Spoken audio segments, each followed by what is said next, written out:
Hello everyone. It is I, Puppy Park once again. Welcome to more Apollo Justice Ace Attorney. Or however way you say. The framing on this is, I'm not sure. The trilogy, the Ace Attorney trilogy. We're coming back to more Apollo Justice Ace Attorney. Yeah, there it is. Alright, that's how I would say it. We're on the fourth case, the fourth and final case of the first game of the second trilogy. Yes, it's a lot of numbers. And last time we started the fourth case and we went through an investigation where Phoenix has decided to give us a simple case. Well, he says it's simple because he's a liar. Where a murder has happened and we had to, without not much information, go into the case and defend our defendant, who happens to have huge connections to a trial that happened 7 years ago, which is a lot of important stuff apparently. Something to do with Trucy's dad. I assume he maybe died and this is the trial? I don't know. But this is the trial that made Phoenix quit law. So, and now we are going to a flashback. We're gonna go to that trial. Kind of very similar to that one trial. Well, actually, technically two trials of where we flashbacked as Mia. Those were some fun trials. But yes. We get to go back. I wonder if we'll hear more Ace Attorney music. I wonder if Maya's here? I don't think Edgeworth will be here. Because we're not going up against him. Showdown time. Am I sure this is the right one? I lost. It's only a game of poker. A game I've played for a long time. And only lost twice. Who was the first? The man I killed? Of course. Well, seems I found the partner I've been looking for all along. Over a game of cards? Why yes, only a game of cards. I don't know who's talking. That's how we first met. 7 years ago. 7 years earlier, Phoenix Wright's final trial. Oh man. It's that classic red couch. The painting is, I feel, similar. Yeah, I don't remember. April 19th, 9:27 a.m. Yeah, this is that Phoenix Wright music.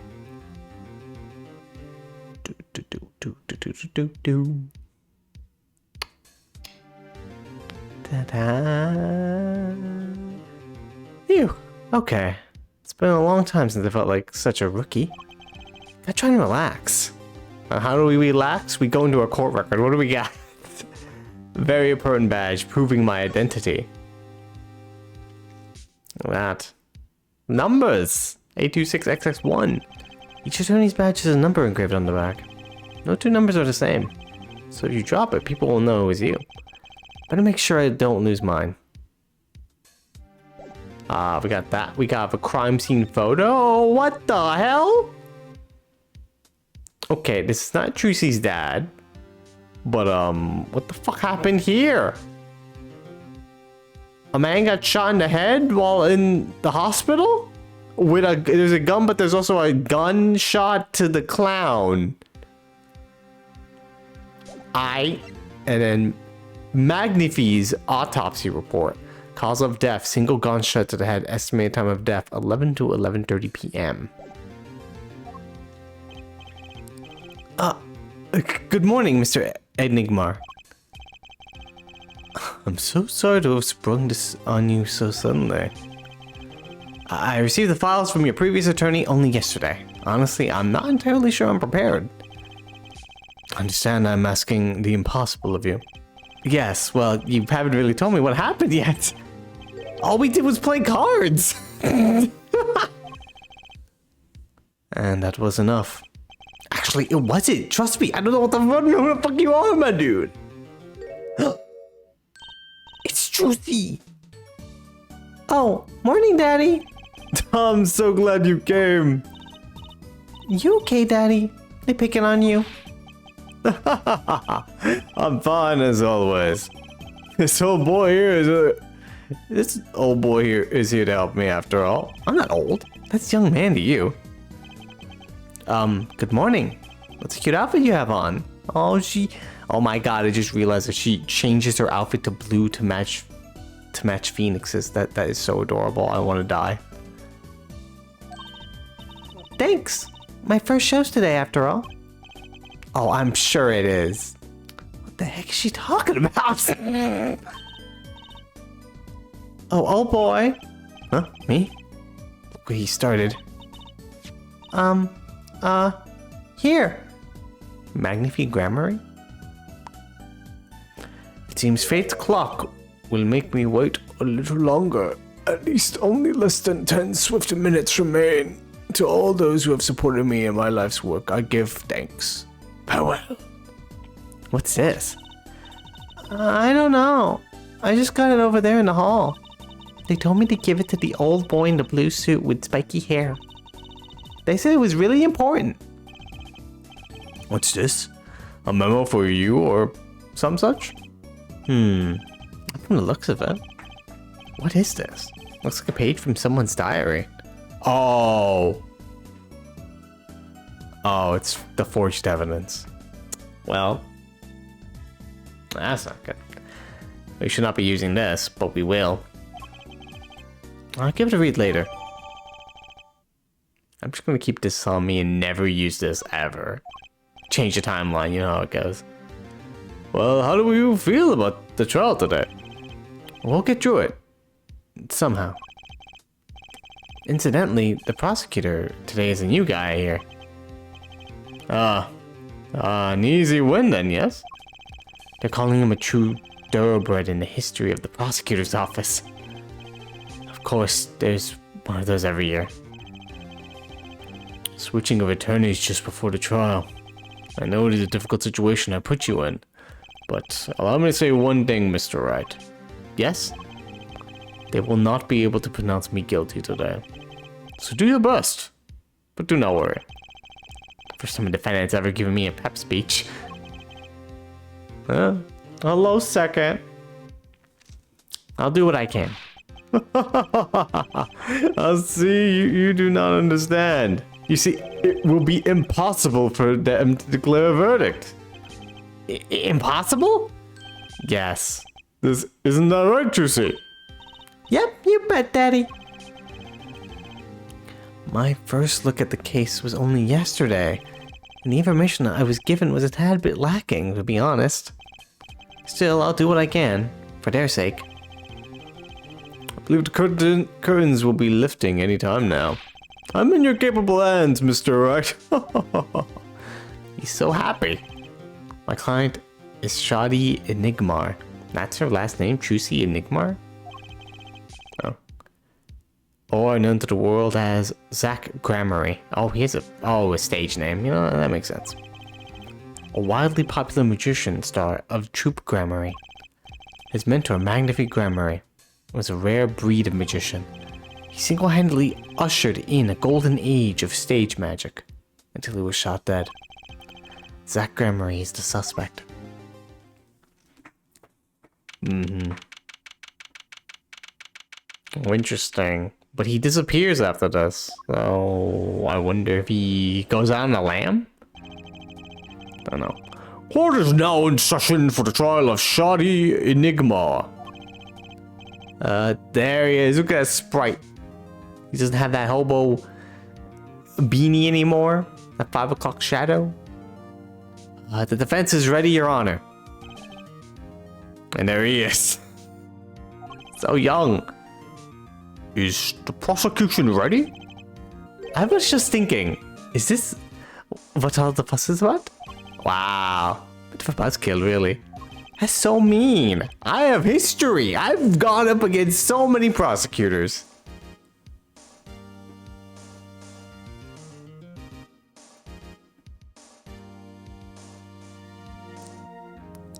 Buzzkill? Is this some new kind of crime? One of the worst. This is a child, yeah? Where are the sweaty palms? The pounding hearts? The Cavender's concert got 10 times the drill this gig's got. What? I'm thinking like, why isn't this a concert? Come on. Who are you again? Clavier Gavin. I came to get the party started. Legally, yeah? Gavin, defense attorney Christoph Gavins.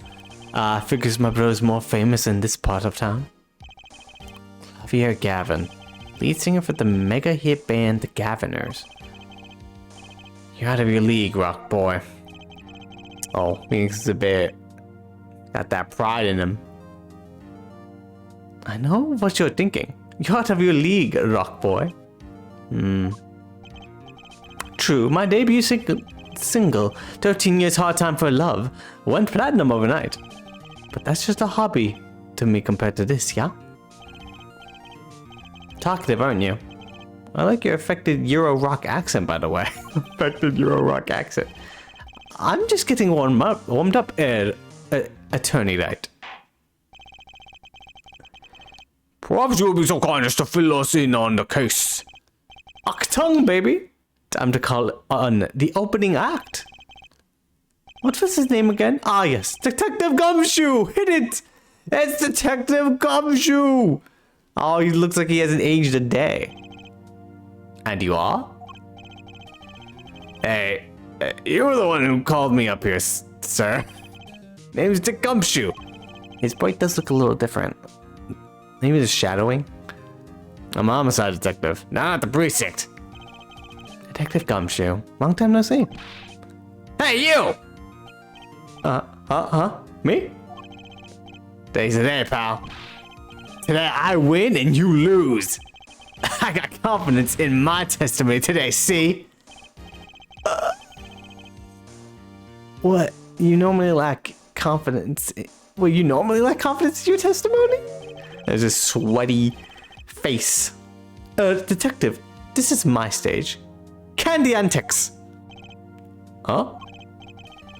All this hey-youing and such. And I could care less about your history together. Very well, Detective Gumshoe, if you would. Please tell us about the case at hand.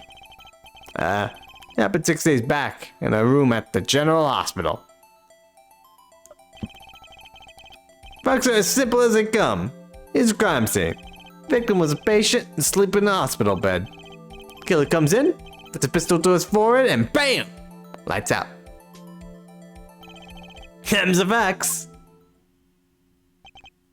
Not so long ago, the victim, Magnifique Grummery, was a famous man. Oh, damn, look at that. Crazy. Oh, that tortoise is fucking going down. These animals are killing it right now. He had the entire country under his magical spell, as it were. Ah, yes. The great magician. He retired years ago, though. Say the name Magnifique to one of my generation, and you'd be lucky to get a blank stare. Yes, though I'm sure the youngsters today know his disciples even better. I dare say Troop Grammary has made quite a name for themselves. Anyhow, the retired Magnifique's been in the hospital for the last year. What was it? A mall ignorant tutor or some... a mall ignorant tutor or something. Yes, that's what that was. That's what he has. The mall ignorant tutor. Doing something to his liver, I think. Yeah. A malignant tumor, perhaps. Good God, what's wrong with him? In other words, he had liver cancer. God, what is wrong with him? He had only 3 months left to live, in fact. Diagnosed with a malignant tumor, given 3 months. Why kill him now? If Facts do seem simple enough, but something's not right. The victim was already climbing a 3-month stairway to heaven. Why not wait for him to knock on heaven's door? Why shoot him? Yes, thank you for the reminder of that song. It's a pretty good song. I wouldn't have put it quite so lyrically, but it's true. Why make the effort to commit murder when the victim was already about to die? Incidentally, the victim had a serious case of diabetes. Diabetes? Wow. Tough luck. In fact, he was about to shoot up with insulin. Then he was shot with a pistol. Yeah, I'm not used to Ace Attorney cases being like, this person had real diseases. Usually it's incuritis or something like that. No, this one's like, no, yeah, he had a tumor and diabetes. Like real ass diseases. When he was shot with the pistol, the syringe was found at the crime scene. Chronic diabetes and cancer. As much as it pains me to say it, the victim was clearly at the end of his life. Used for administering insulin shots, has been washed and shows no signs of use. Interesting. I believe the question before us is clear then. Why did the killer have to shoot this dying man? What reason could he have had? Very well, detective. Perhaps you can enlighten us as to the circumstances of the shooting. Yes, sir. Ah, yes, time to cross-examine Gumshoe once more. Actually, the victim kinda ordered the defendant to do him in. Ah, so that's what this is about. A few days before it happened, the victim sent a letter ordering his own murder. The defendant did what was asked of him. Shot the old man in the forehead. That's conjecture. Allegedly. The bullet was fired from the pistol found at the scene. No doubt about it. The pistol definitely belonged to the old man, sir. What? You're saying the victim ordered his own shooting? Assisted suicide. Those are the facts. I have here the letter in question. To my beloved Zach, to you I entrust the task. God damn it, I want to read that.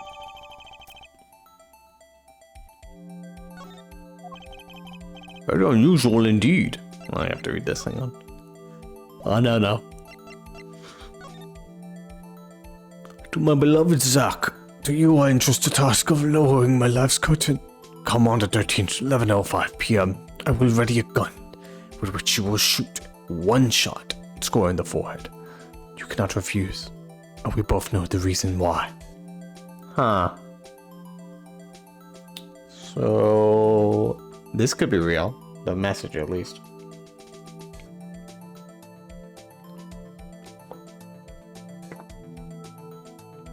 I mean, because Trucy got this paper, she's a small child, she doesn't know much. I'm assuming this is the fake piece of evidence that was forged. But I mean, it could also be this.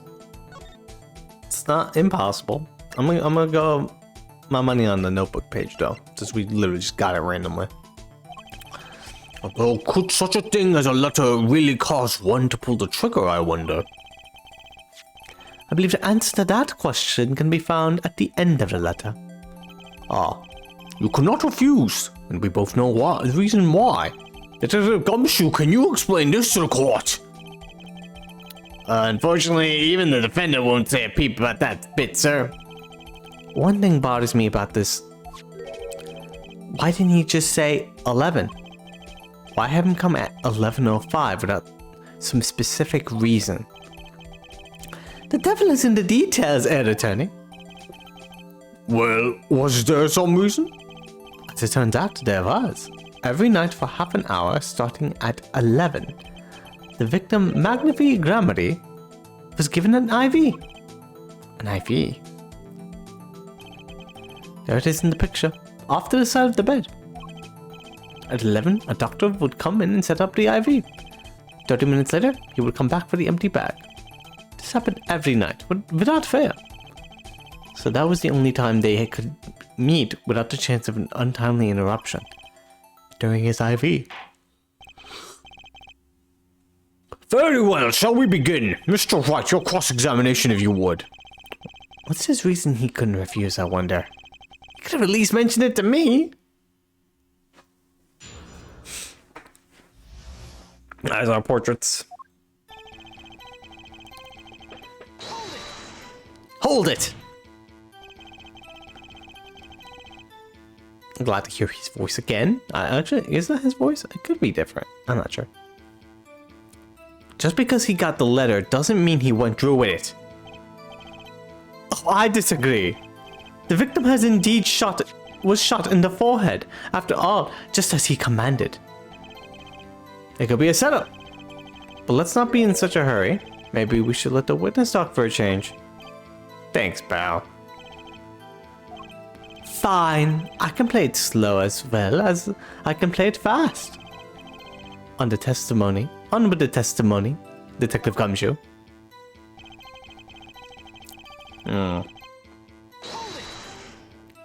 Hold it! And this letter was sent by the victim. Gotcha! You're all mine this time, pal. What are you talking about? Huh? I had the handwriting checked out. Of course, it's the victim's. No mistake. Huh, I see. Score one for the boys. I didn't lose. I was just ascertaining the facts. So why am I so annoyed? It's a letter ordering your own death. Things aren't what they used to be, I guess. I'm not sure this is exactly commonplace even now, Your Honor. So anyway, I guess I'll keep going while I'm ahead.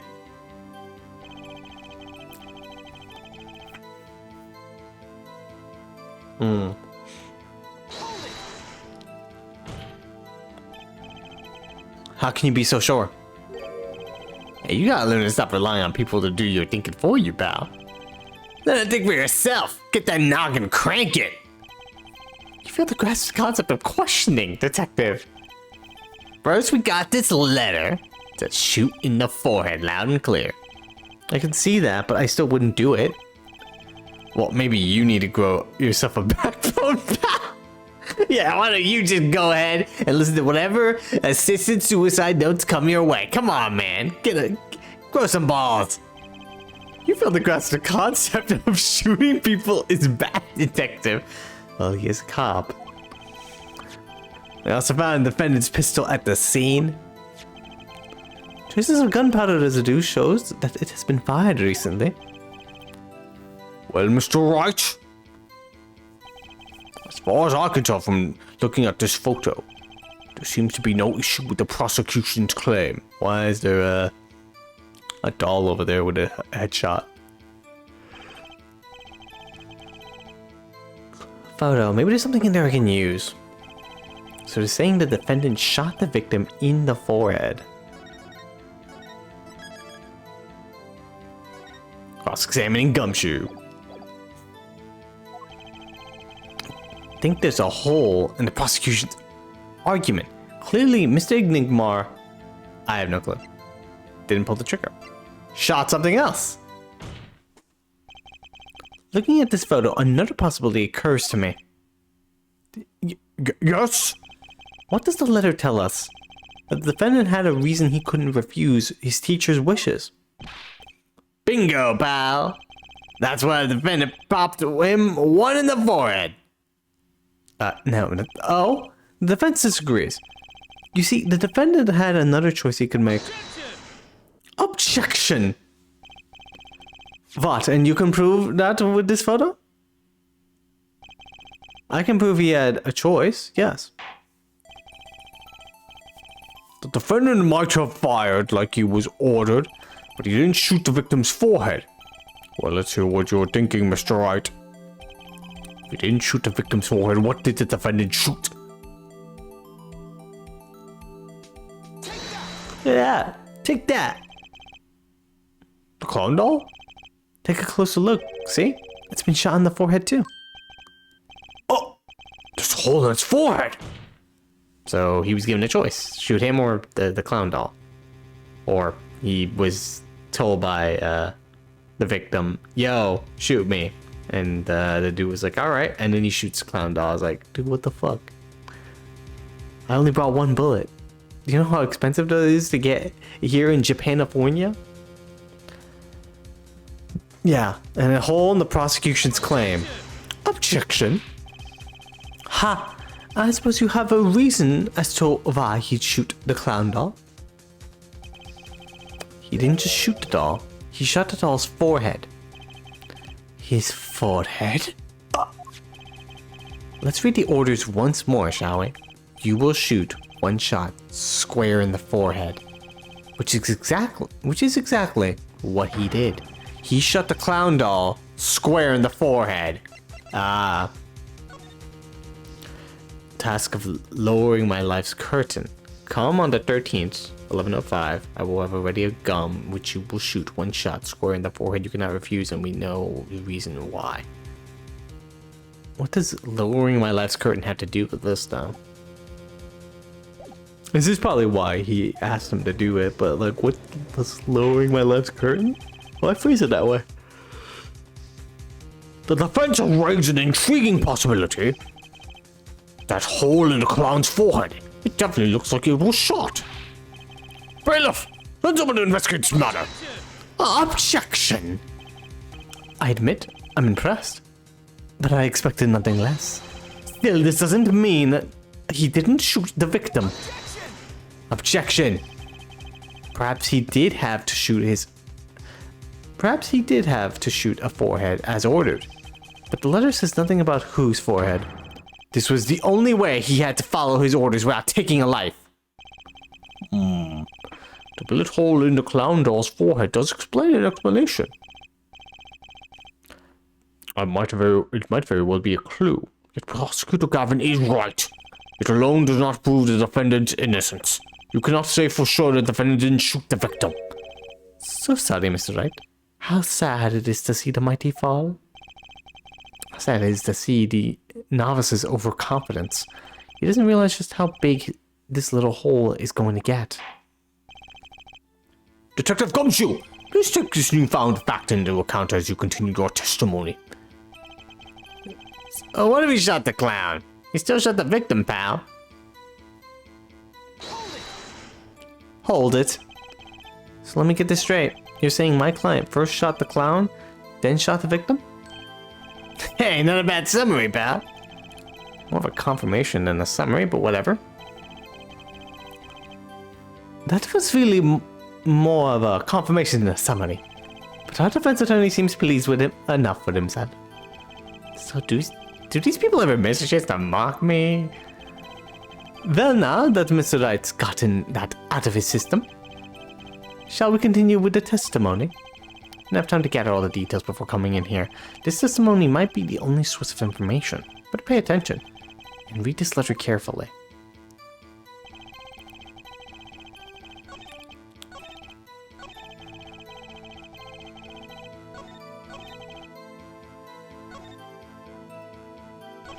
Uh-huh.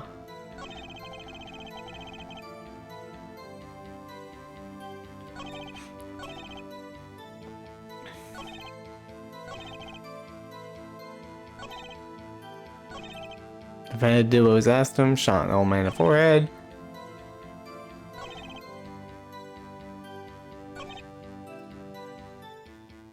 That's the last one, huh?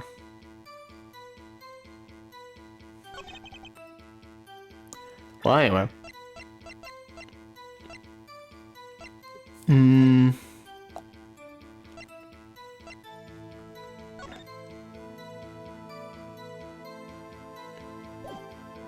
It said ready a gun.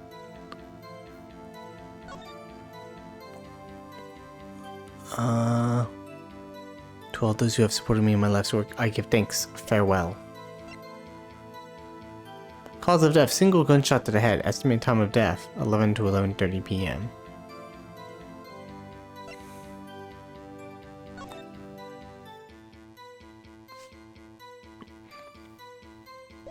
Is there something that says this was shot only once?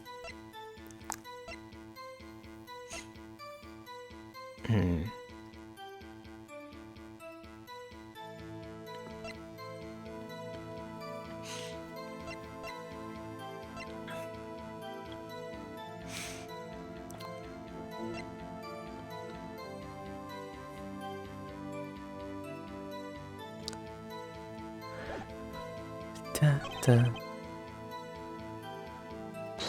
press this. Why are you so certain? Above saying as your head been stuck in all this time, pal. You ever heard of Zack and Valent's quick draw shoot 'em? Huh? What's that? Well, defendant specialties. Oh, there they are.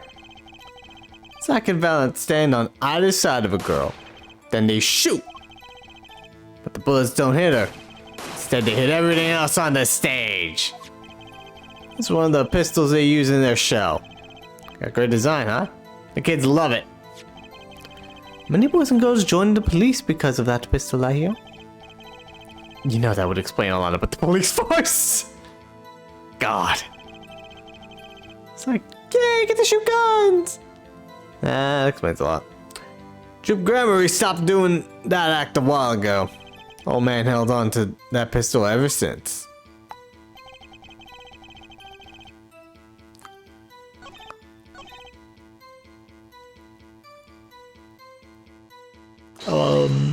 Sure, let's press that one up. You mean this pistol? The one with the crime scene photo? That's the one! It's a funny looking gun, there's no mistaking it. We compared the bullet taken from the victim's skull with the bullet fired from this gun. The rifling marks on the bullets were a perfect match. So you verified the murder weapon, in other words. You bet we did. The court would like you to see the pistol in question. You got it, sir. Here she is. Well, this truly is a blast from the past. It's a stage pistol for magic show, see? But it can fire real bullets. So much bigger in real life than on TV. Yeah, but it can only hold one round. By the way, the pistol's firing chamber is empty. And it shows traces of being fired recently. So were any fingerprints found on the gun? Unfortunately, no. Of course, the defendant is known for wearing gloves. We might say its lack of fingerprints is in fact a fingerprint of its own. Aha! Intriguing point. Well made. Whoa. Not well made. Not intriguing. In any case, the court accepts this evidence. There we go. For eyes one real bullet. Barrel marks will match the bullet found in the victim. No fingerprints found. My grandchild will get a kick out of seeing this. But now it's time to return to our testimony. Thank you for the thing. Anyway. Objection! Bitch. Sorry, buddy. The trickiest cases often seem the simplest. Prosecutor Gavin, you missed the bullet hole in the clown's forehead. If you hadn't missed that, you might have come to a very different conclusion. Understand?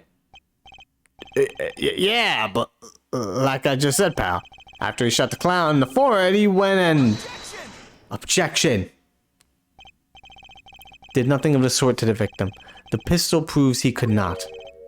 The murder weapon? How? It's quite simple, Your Honor. This pistol only holds one bullet at a time. If he had shot the clown in the forehead, he couldn't have shot the victim too.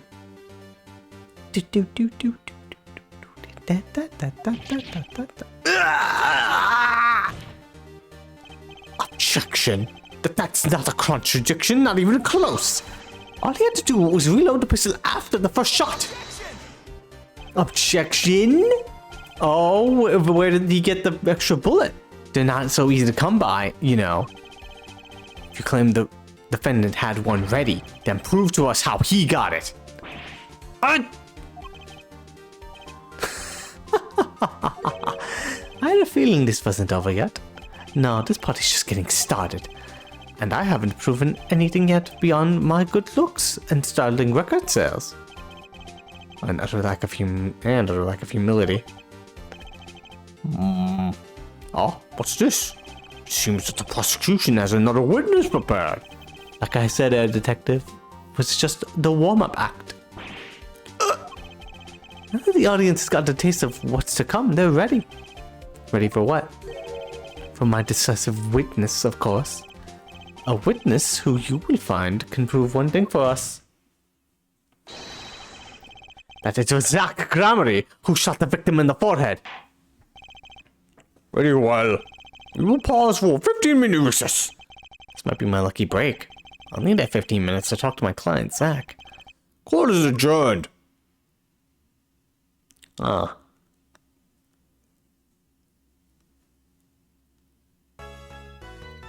Yeah, I should probably talk to my client. That's a good idea, you know, get to know him. Yeah, sure, fuck it. That wasn't that long of a part. Very impressive, Mr. Wright. I have to say, I expected nothing less. You've only just begun. I was hoping you could tell me a bit more about what happened, actually. I did not think you would believe me if I told you. But you discovered the truth for yourself. I was thinking of you now. I think we need less thinking and more talking. That night in the hospital, what really happened? The way your eyes gleam, Mr. Red. You'll scare Trucy. Speaking of which, where is she? I guess I scared her. You've seen the problem yourself. The letter. The one shot in the forehead one, right? Yes, and the reason he speaks of, I cannot deny my mentor's wishes, even if it meant my own death. Why not? It's just something I will not say for now, at least.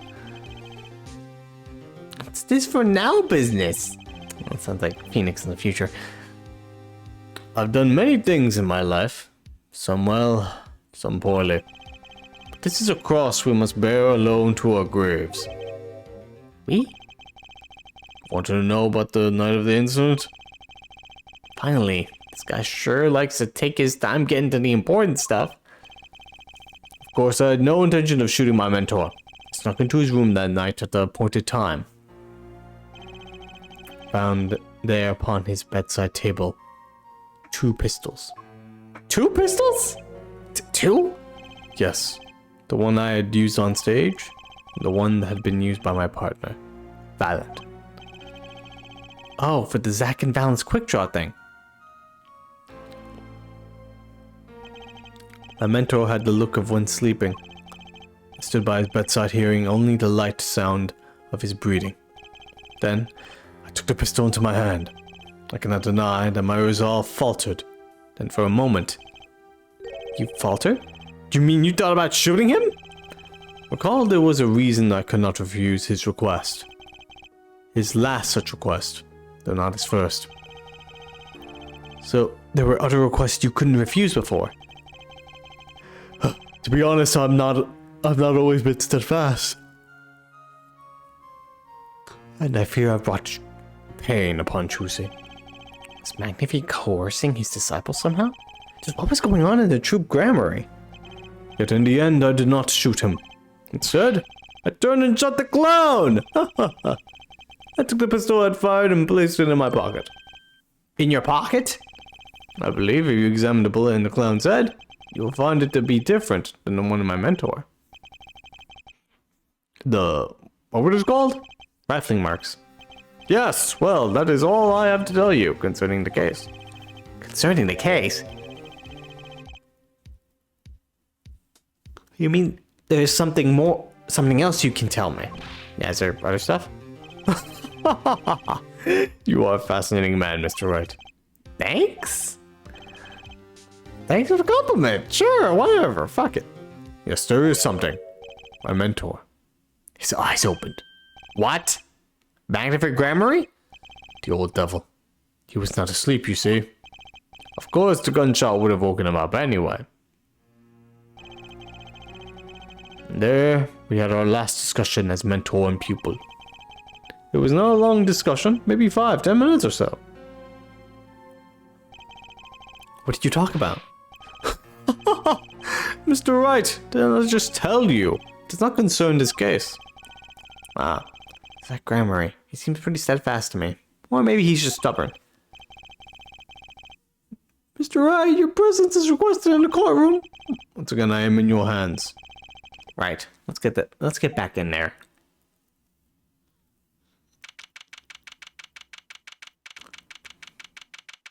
District Court.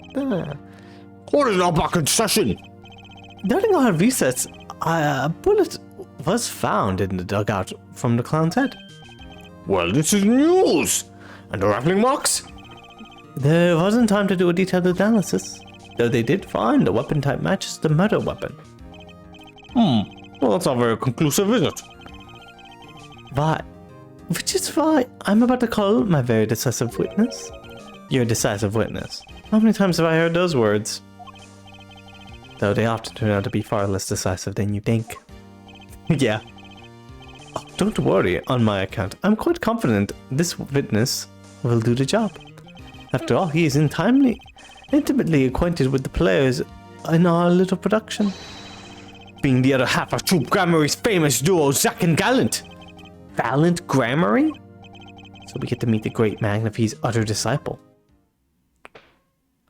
There he is, there's Valent. Why are you a witness?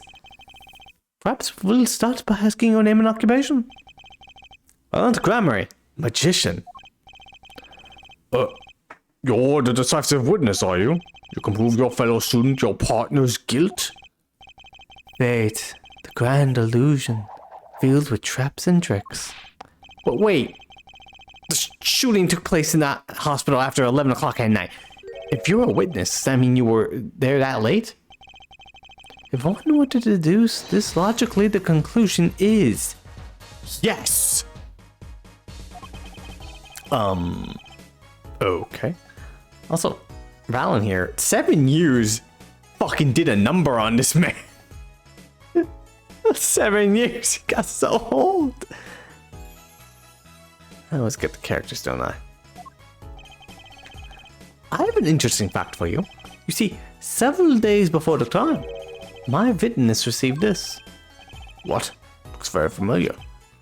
What? Wait. That's the same letter Zack Grammary received. Yes. Or perhaps I should say, ta-da! Order! Order! And what does it say? Surely not the same thing. Perhaps you should see for yourself. To my beloved student Valent, to you I entrust the task of lowering my love's curtain. Come on at 13th, 11:20 p.m. I will ready a gun with which you will shoot one shot square in the forehead. You cannot refuse, and we both know the reason why. Well, it's practically the same. The court accepts this into evidence. Oh my god. This is most unusual. Exactly what was going on with you folks? What the fucking type of suicide pact is this? What exactly was your Troop Grammary up to? By which you mean? I'm just having trouble envisioning a man who would ask his students to kill him. Both of them, no less. It's just my opinion, Judge. Before these letters, I'd say he was coercing them, not asking them. We walked the magician's path together, and in so doing shared much of our lives. When people are close, or so close, there is strain, a warping of relations, you might say. Yet this has nothing to do with the case at hand. By which you mean you're not going to tell us. Which makes me wonder even more about this reason they couldn't refuse. Well, let's get on with the testimony for starters. The defendant Zack Grammary stands accused. Tell us why. Oh, I'll do more than that. For where he walks, the red roses rise, singing hymns to the miracle that is magic. Fascinating. Though I hardly need to remind you that the evidence could just as clearly point to you as a suspect. The letter, the murdered weapon, and now 2 bullets found at the crime scene of the crime? In fact, the only difference seems to be the designated time. As every magician knows, timing is everything. Yes, and now it's time to get this party fired up!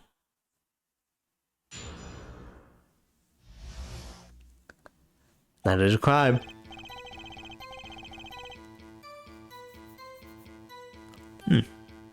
That night I visited the hospital room at the time McAfee requested.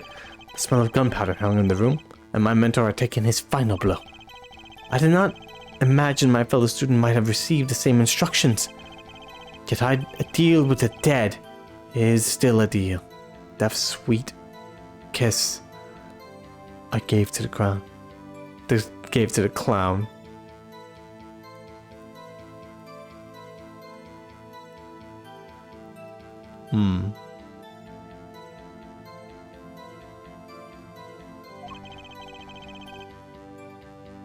Then I informed the doctor and the police. Yes, he kissed the clown. So true. That sweet kiss I gave to the clown. Romantic.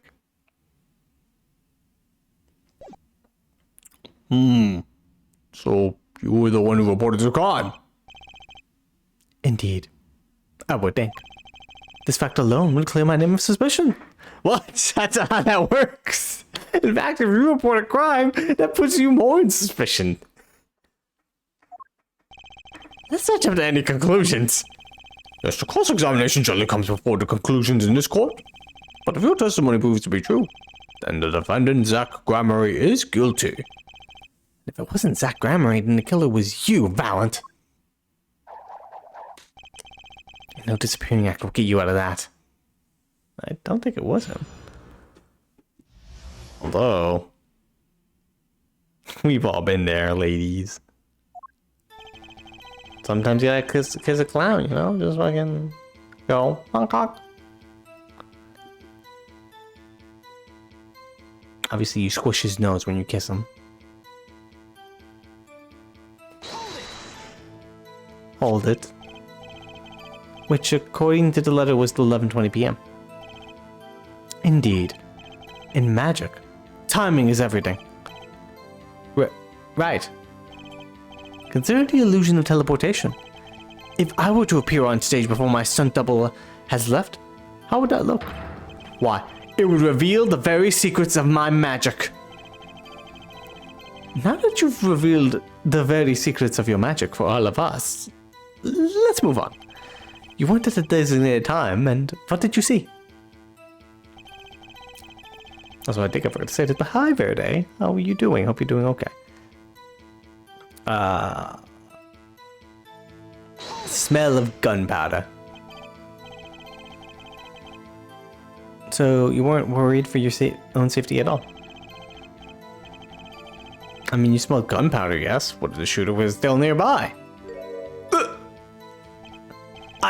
I did not consider this, to be honest. Oh shit, I could have died. Oh wow. It is forbidden for a magician to have good imagination. Really? Isn't magic all about illusions and imagination? How about this? You were the shooter, which is why you weren't afraid. What? Now you are the one imagining. It's forbidden for a lawyer to have a good imagination. That is true. The witness will refrain from pausing so suspiciously before responding. Yeah, don't do that.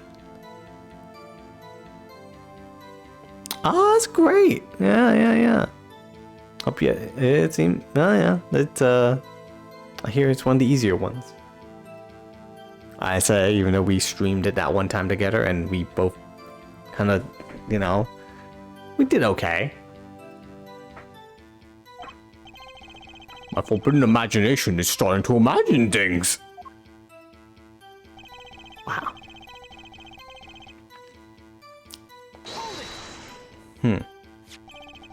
Which brings us back to the reason neither of you could refuse. So it does. And my partner, he did not refuse. But Magnifi wrote the same thing to you. Why could you refuse if Zach couldn't? Because I have a will of steel, of course. I also do this trick where I bend steel bars. So perhaps steel isn't all so strong. So which is it?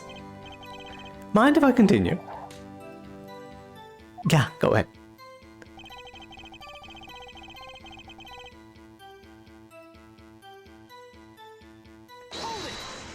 So you're saying you shot the clown?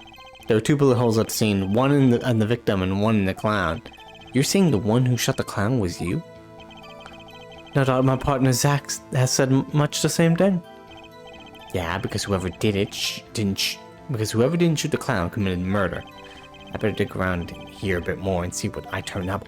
Mr. Valent, let me ask about something else concerning the crime scene, namely... location of the pistol, the bullet in the pistol. Yeah, where's the pistol? Do you have it? Where exactly was the pistol when you entered the room? Atop the small bedside table it was. As if to say, here I am, take me in your hand. Pull my trigger. Shoot him. My defendant came in first, because you came in 11:20 p.m. There were 2 pistols to him. He took the one, so there was one left for Valent. The victim clearly wanted to be shot. But why? Perhaps he wanted to go out with a bang. Yet we will never hear the truth from his lips. So all we can do is guess. Is the location of the pistol all that important? It's quite important. Without a murder weapon, there wouldn't be no murder. It's very important, Your Honor. Very well. Please add this detail to the testimony. What can I do but obey?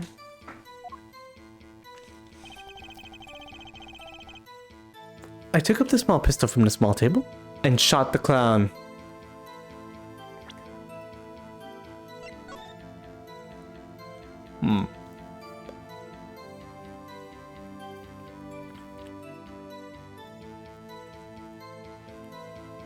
Well, it's not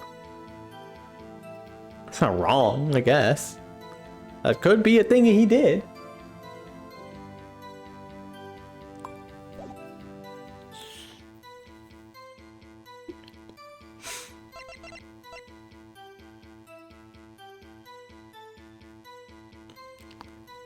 Barrel marks match. Bullet found. Victim no fingerprints found. They all wear gloves.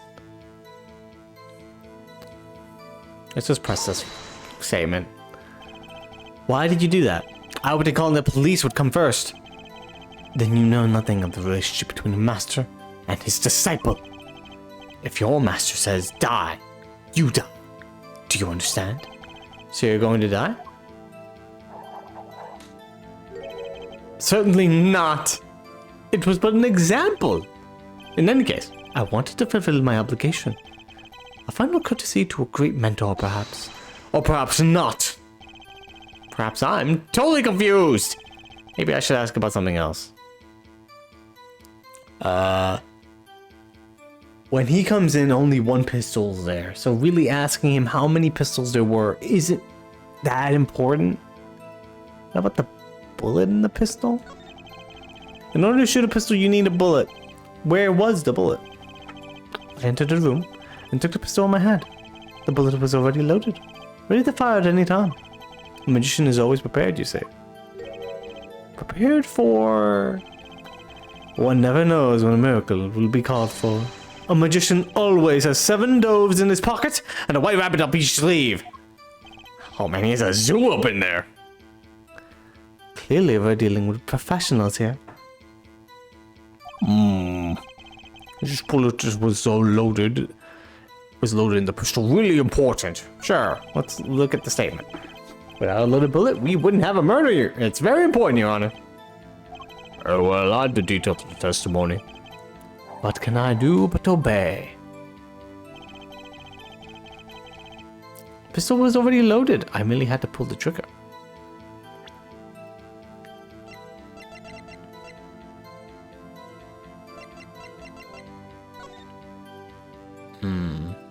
Well, there's nothing else determining that. Like, there's nothing that disagrees with the fact that the pistol's already loaded. I guess the real thing is the number of pistols. If the pistol was already loaded, something doesn't make sense. Why weren't the victim's fingerprints on it? You should know that we of the troop granaries are capable of many things.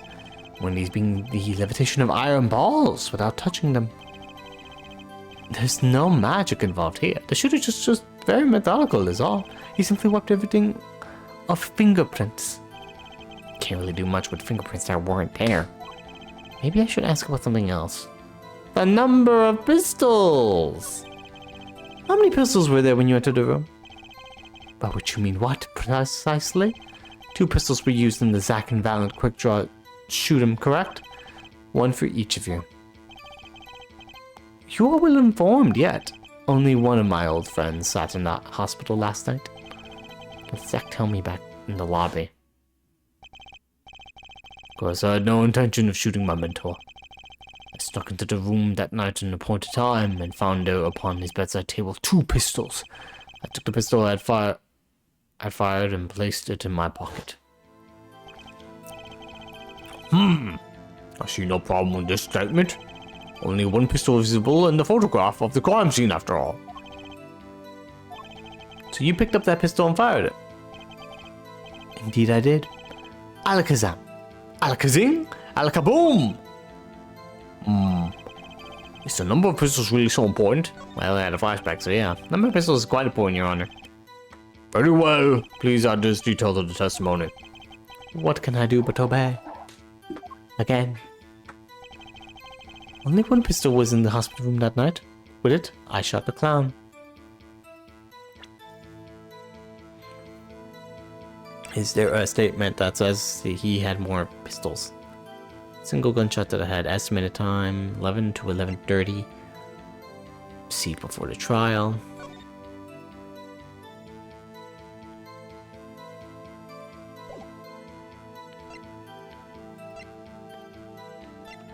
How about this? The malignant tumor in liver has progressed to final stage with no hope of recovery. Patient has 3 months to live. Patient has chronic diabetes. Requires regular insulin.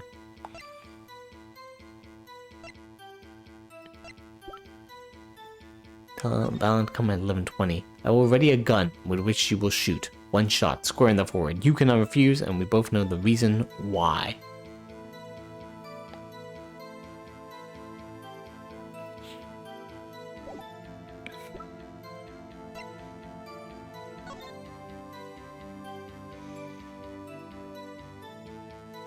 Ha.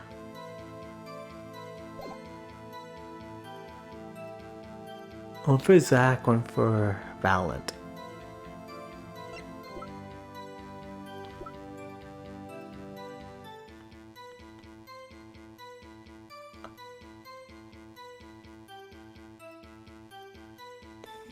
Where did he shot the clown?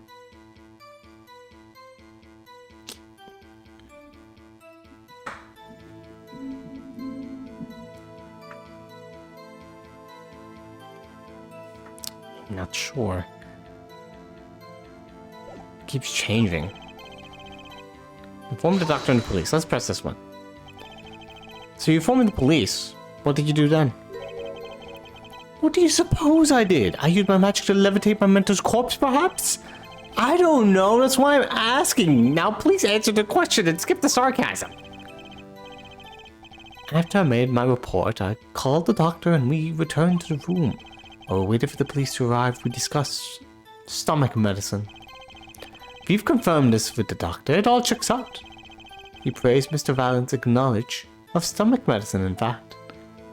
Why did you talk about that right after your master died? Ah, it is an honor I do not deserve, but I accept. Both Magnify's students received the same letter. Both admit to having gone to the hospital that night. 2 bullets were fired, and one of them killed Magnify. Time to find the cracks in his testimony.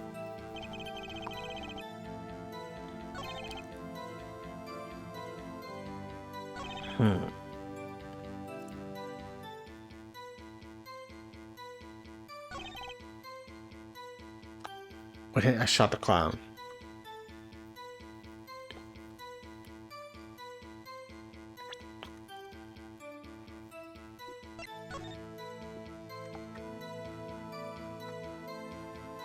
Did he leave that behind? Wait a minute. This is the murder weapon. And he says he shot the clown. Oh yeah, okay. Damn it.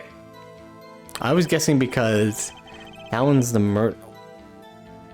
That gun in this image is the murder weapon, but he says he took a pistol and shot the clown. And he only saw 1 pistol. So what, did he get 2 bullets? Your Honor, what do you think of the witness's statement? I'm not sure I follow you. It clearly contradicts the I thought. You don't sound very sure, Mr. Wright. Objection overruled. Whoops.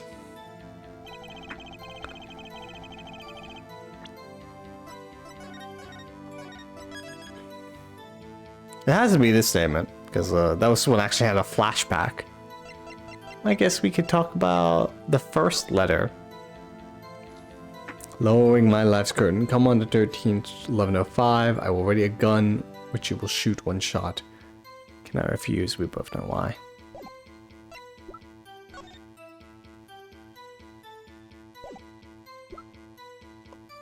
Objection! Yeah, alright. According to the defendant, Zach Gramery, when he entered the room, there were 2 pistols on that table. 2? One of those pistols he used to shoot the clown in the forehead. Then he left with it in his pocket. Of course, this is what he would say. Unlike the hapless clown, we must assume our defendant has some brains in his head. Well, what about what Valent has told us? You see, there's something about his testimony that doesn't make sense. What might that be?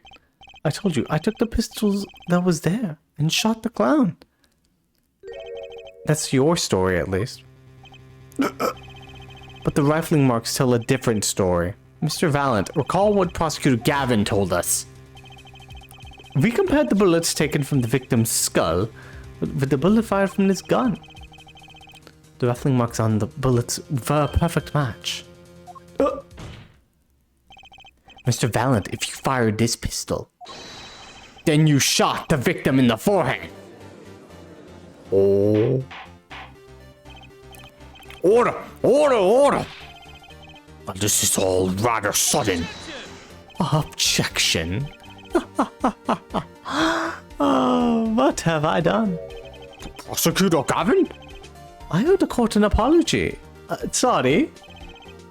Sorry for what? You see, I was unaware that 2 of these unique pistols were crafted. The analysis of the rifling marks only proved the type of gun that fired them. Objection! But that's not what you told us before. You said they verified the murder weapon. Which is why I'm apologizing to you now. Quite sincerely, I might add. Would you hold me accountable for a mistake made in my youth? What?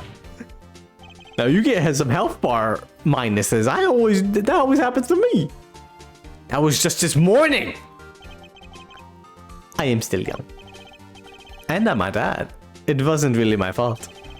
If the defendant had only admitted he took 1 pistol from the scene of the crime, we would not be having this pleasant discussion now. Valent Gramery? Yes, Your Honor. You were presented to this court as a decisive witness, but you proved to be more divisive than decisive. Objection! You'll see in time. Oh? The testimony so far has merely been a review of the facts. The proof comes next. Could you elaborate, Prosecutor Gavin? When Mr. Valent entered the hospital room, the victim had already been shot. As his next testimony will prove. And, right? The real fight is about to begin.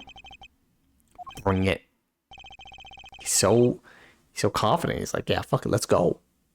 Very well. The witness will now testify to the court. Help us determine who shot what.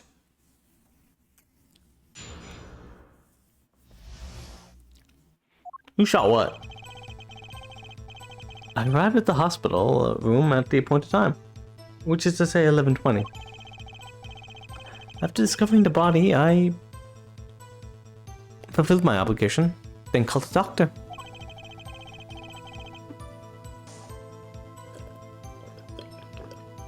I drink water.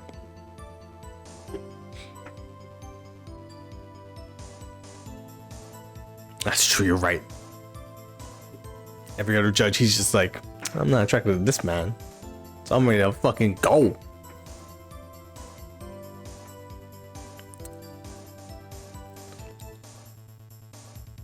Da, da, da, da, da, da, da, da. I forgot this was the song they used. Yeah. The doctor examined the body before the police arrived. He was quite clear about the time of death be 11:10 p.m. and the one in the room at the time was my partner, not me. Autopsy report says in between. Those times are rather close, you have to admit. You're talking about an alibi established over a matter of minutes. To use a 10-minute discrepancy as the basis of your alibi.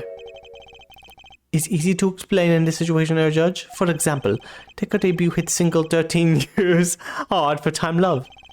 Cue to the song, press the play button, and it will play for 2 minutes 15 seconds.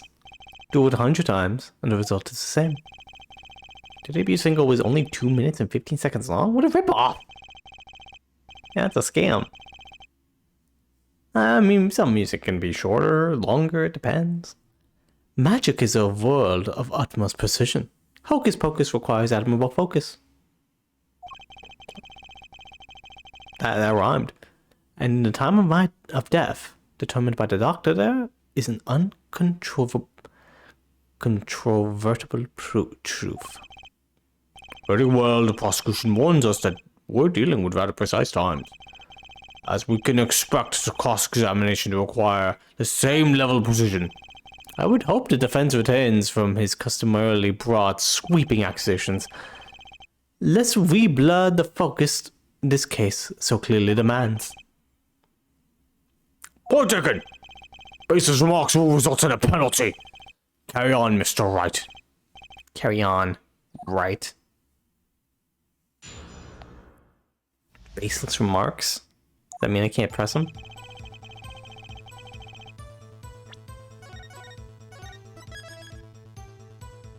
So let's test this out.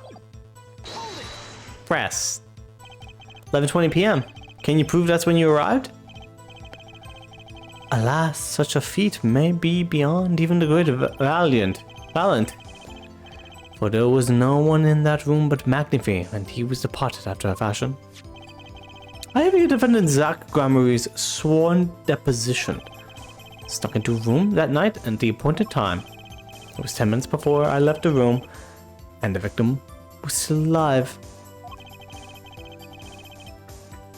The time indicated by this letter to Zach was 11:05 p.m. Exactly. Which means the witness could have entered that room before. Could not have entered that room before 11:15 p.m. because his partner was still in the middle of his crime.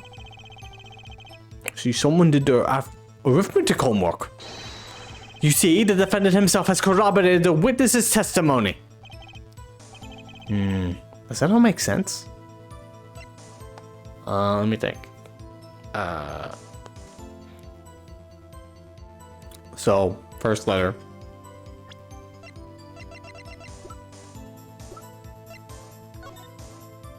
$11:05, and my defendant is like, yeah, we talked for like 10 minutes.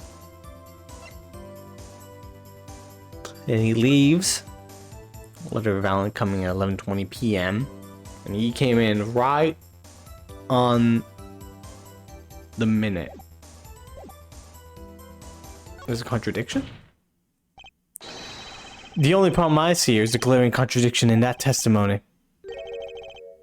Was that a question? I guess it was. You have been warned, right? Baseless remarks would be penalized. Ah, that's what you meant, okay. Well put, Prosecutor Gavin. Oh, and Mr. Wright, here's my answer to your question. Got it. Alright. I was discovering the body. I fulfilled my obligation. Then called the doctor. You walk in on a murder and the first thing you do is shoot the clown? The disciple does what the disciple must. My mentor's request without reason had caused for me to fit of sorrow. For what would I, Valiant, be now without him? May the soul of Magnifi the Great find greater peace above. This I muttered to myself as I pulled that lonely trigger. In any case, I believe this is nothing more than what we have already learned. I'm still waiting for one of those right moments, Heir Attorney. May I remind you that baseless remarks will earn penalties. Proceed with that in mind. Yes, Your Honor. What a pain this is turning out to be.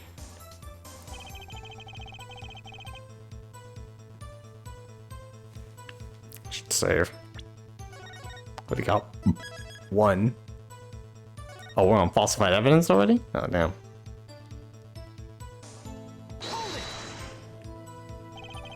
Did the doctor say anything concerning the cause of death? Why, yes. I believe he screamed, "My God, he's been shot in the head!" It doesn't take a doctor to notice that. I probably would have screamed the same thing. And I would have penned the requiem that arose in my soul at that horrid sight. Whatever happened to good old-fashioned investigation? In any case, I believe this is nothing more than what we have already learned. I'm still waiting for one of those, right? I'm good. Yes, Your Honor. 11:10 p.m. I mean, it could be any of those, but I guess it's not completely wrong. If you said 11:10, it can fit the 11 to 11:30 p.m. So that's not a contradiction per se.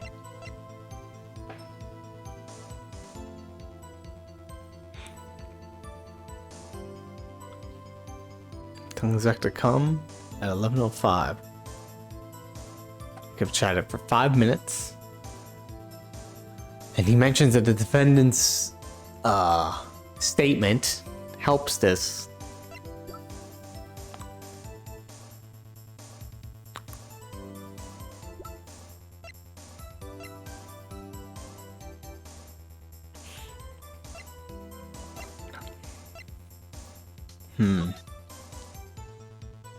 Between 11 and 11:30.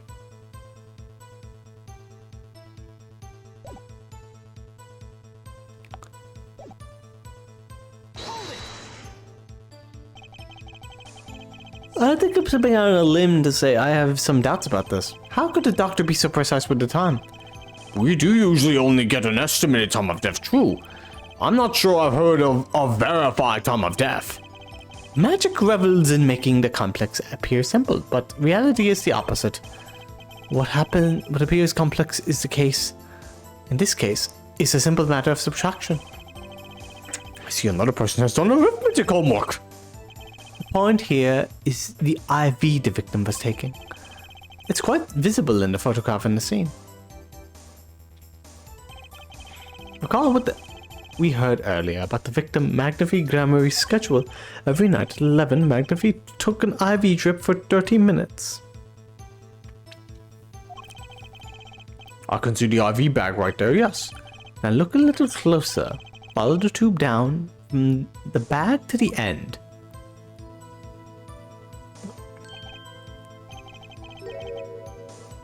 The needle's been removed! Yes. Doubtlessly it fell out when he was shot. That would seem to be the case. The needle comes out, the IV no longer drips. I mean, they could have also just taken out the IV at any time, but okay. You could just measure the remaining IV liquid. Precisely. The IV liquid functions for our purposes as an hourglass of sorts. This is how the doctor determined the time of death.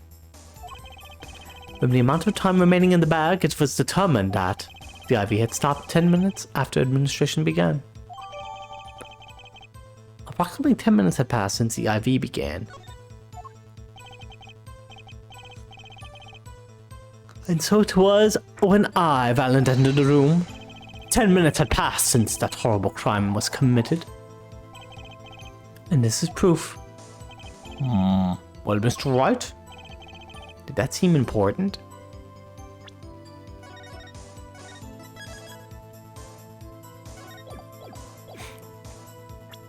Let's get this.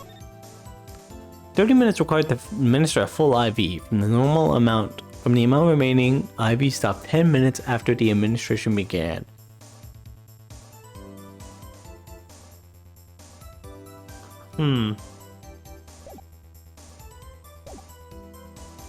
Sure, very important. Well, seeing how it is the biggest clue we have at the time of death, I'd say it's very important. Agreed. It will be hard to imagine a more precise way to determine the time. Behold the power of arithmetic. Very well. Witness will add this to detail to testimony. Sometimes the most magical thing of all is the truth. The water of life springs not eternal. The remaining IV liquid proves my innocence.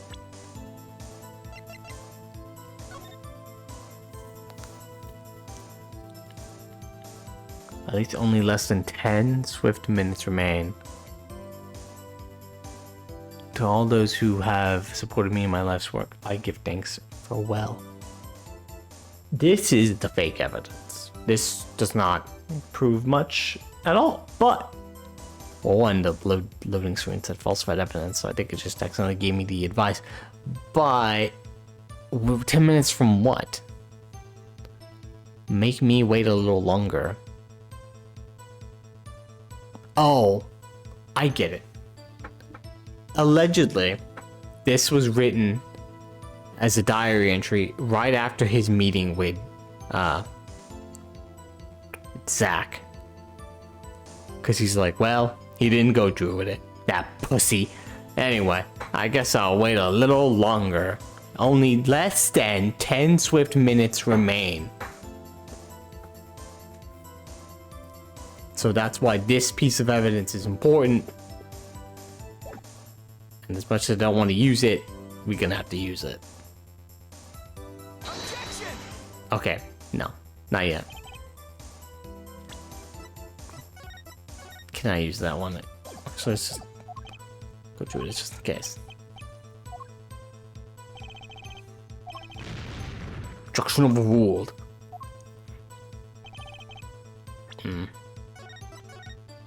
I don't want to lose too many health points. I'm just gonna go back here.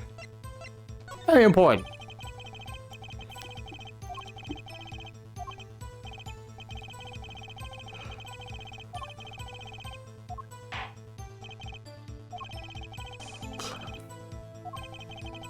All right, let's see.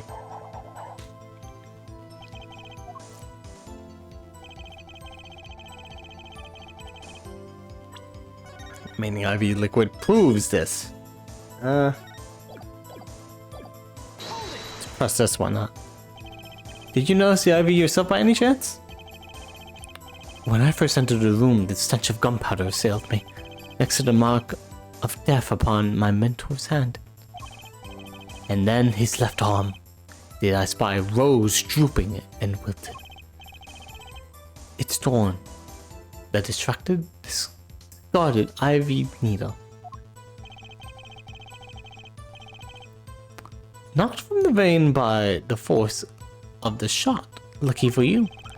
If that IV had not been there, why, you might be a suspect. Indubitably so. I might say it's thanks to my lucky color. Your lucky color? Indeed, even today I wear it proudly upon my suspect self, for it always without fail brings me luck. Why, when Zack and Valiant won their first Magician's Grand Prix, yes, the very one held by the Association of International Magicians, I was adored in this little attire then too. And our trophy? A bust. Ah, what a day that was. This is one trip down memory lane no one needs. My lucky color, yes indeed, and that IV too. I say, I think 'twas hued especially for me, Valiant. Does seem to be the case indeed. Well, Mr. Wright, any thoughts on his testimony? Huh.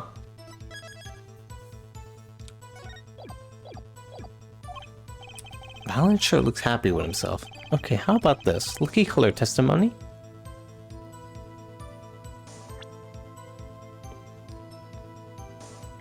My lucky color, yes indeed, and that IV too. I think 'twas hued especially for me.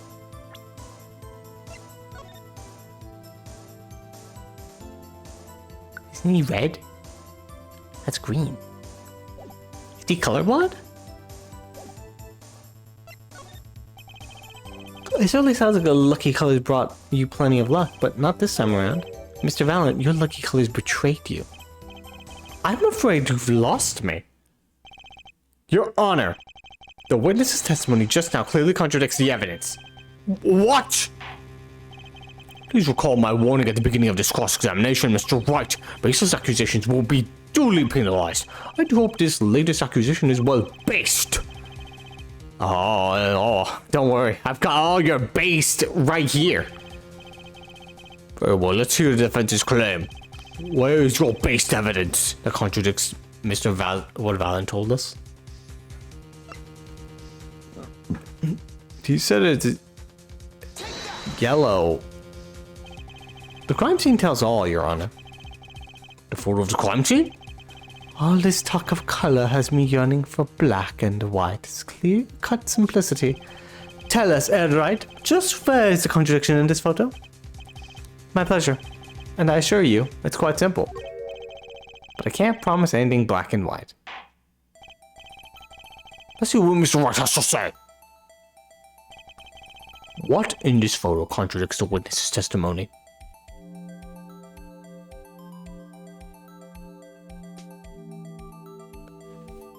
Probably that, right?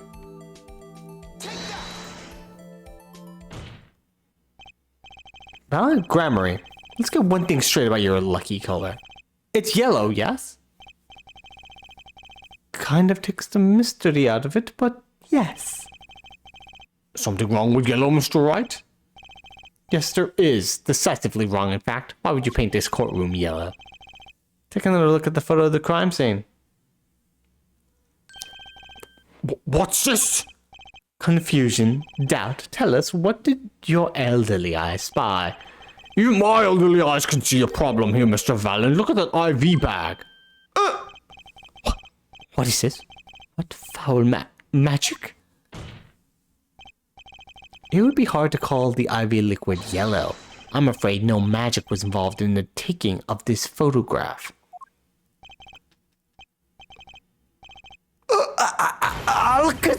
Oh! The bunnies! The doves are gone! Order! Order! What does this mean? Is he colorblind? This is some kind of mistake. Yes, Prosecutor Gavin. Your witness's mistake. The greener they are, the harder they fall. I suppose there's no substitute for experience. Valid Grammary. As you reminded us several times, your lucky color is yellow, but the IV clearly not. Well, this contradiction can mean only one thing. Objection! I think you almost had me. I see your true colors now, Ace Attorney Phoenix, right? Something like you tell us, Prosecutor Gavin. As far as this court can tell, the witness's testimony does contradict the evidence. Yeah, it's a contradiction. One that I shall be pleased to hand back to Mr. Wright. How do you mean? How? Because the witness has made no mistakes. I agree that at a glance the IV liquid does appear greenish yellow, but I assure you the liquid itself is quite yellow. Yellow liquid? How can you say that? As far as I can tell from this photo, it's green. Yes, but what color is the IV bag itself? The bag? You mean the plastic bag on the hook? It looks like, want to say light blue. Precisely. Figured it out yet? Put yellow liquid in the blue bag and you get green. This incidentally is the liquid's true color. Uh-huh. Got the piss bag. I see. Your explanation does have a ring of truth to it. Objection! As I thought. There's no substitute for experience, Prosecutor Gavin. What? You may tell a good tale, but you've just proven something rather grave. For you, that is. Grave? The liquid in the IV is yellow, yes. But how did the witness know that? Oh. It's quite unnatural when you think about it. You did think about it. Didn't you?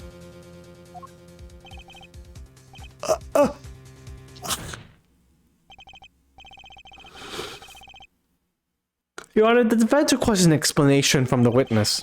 At the scene of the crime, the IV liquid appears to be green.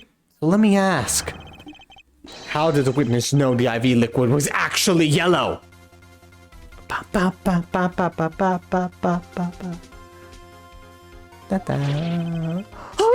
Oh my god!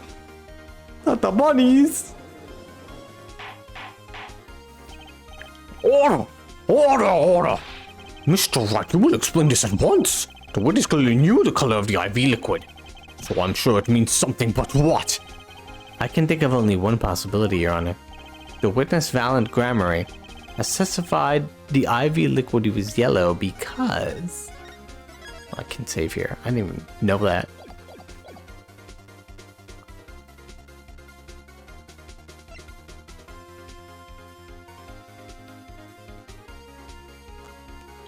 I've seen it before. From the facts before us, the answer is clear. The witness knew that the IV liquid is yellow. Why? Because he'd seen it before. But not inside the blue bag we see in the photo.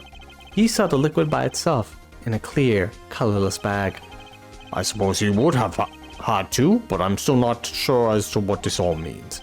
Ask yourself, why did he know if he didn't work at the hospital? That's where you'll find your meaning, Your Honor. Objection! I'm afraid I find nothing. So what if he knew the IV color? Leave getting excited over absolutely nothing to our teeny bopper fans, yeah? Objection! The IV liquid is the only evidence proving the time of death. 30-minute hourglass with 20 minutes worth of sand remaining. Your claim, Prosecutor Gavin. I remember it well. However, there's a critical difference between an hourglass and an IV bag. Wait, I know.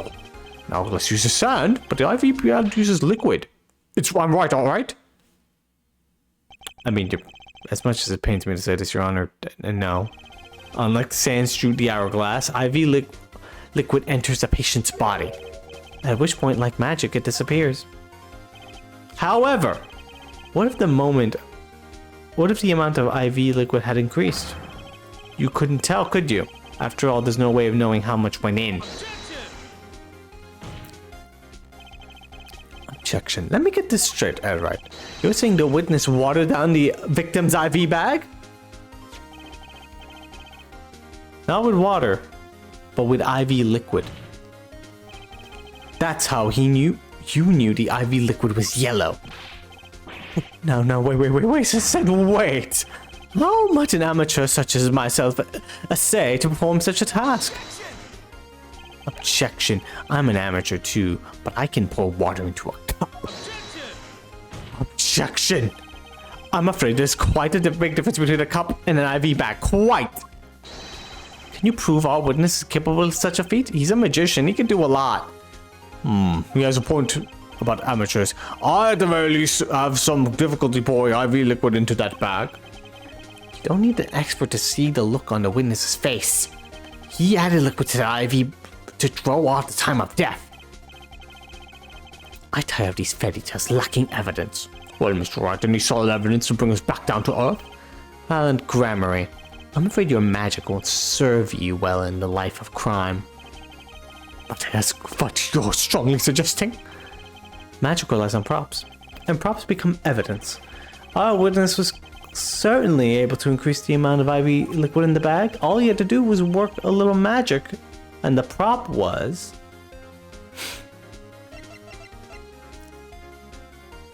the insulin syringe.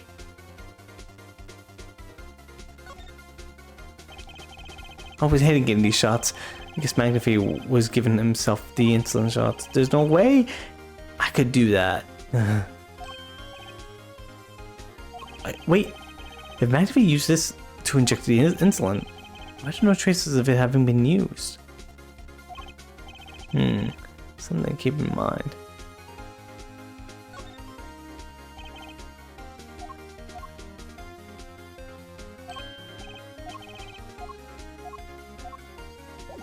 Yeah, right.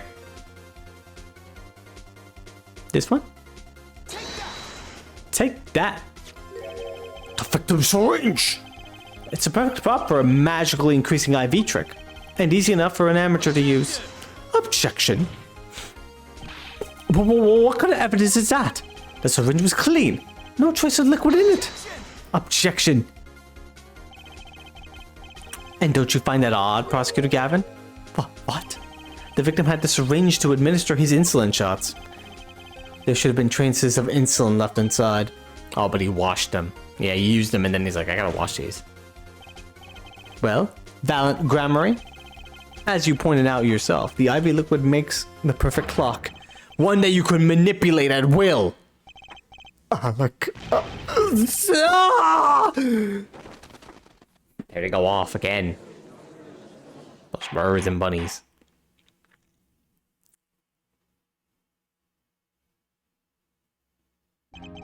I do believe, well, with this being his first, that the burden of the trial has been a bit too much to bear for Prosecutor Gavin.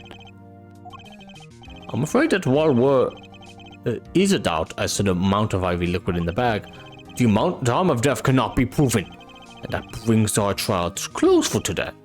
Well, maybe I can squeeze in an extra day out of this. I can do a little much needed investigation work. I see there are no objections to Cody's objection! Come on, man. I want to go home. I gotta call Maya. Truly, there's no substitute for experience. Nothing blinds one to the truth so effectively. But what to advise? Underestimate the young, and they'll sweep your feet out from under you in a way you never ever expected. You see, I know exactly what you're thinking. What's he talking about? You say the witness used the syringe to manipulate the level of IV liquid? But there is no proof. There's no proof he didn't do it either. Yes, quite true. He's admitting it. Nor was this witness quite as decisive as I hoped. Though this I admit. After all, why linger in the past when the future holds so much? You have something in your mind, Prosecutor Gavin? Prove fair, Judge. I have another way to prove my case. With evidence, no less. What's this? This is the victim Magnifi Grammari's diary. Diary? After going to the hospital, Magnifi began writing his memoirs, it seems. The story of his birth, the startling debut, and meeting his disciples.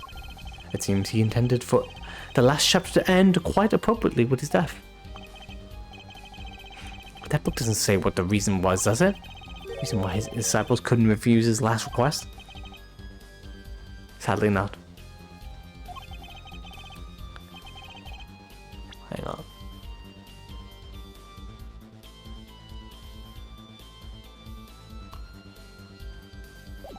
What's more important here is on the last page. Apparently the victim wrote in his journal that night, even after the IV had been begun at 11. Let's read it, shall we? Tonight's IV is in, maybe the last. I leave the rest to them. The first should come soon. The journal may end here or may go on, but not long. That depends on his hand. All that's left of mine is hoarding substance as evidence.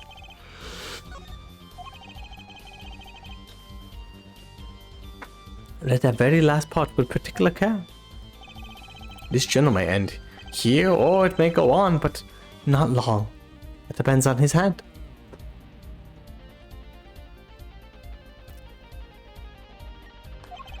Of course, by his, he refers to our defendant, Zach Grammary.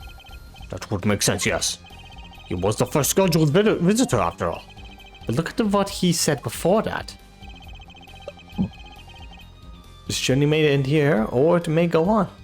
It may go on.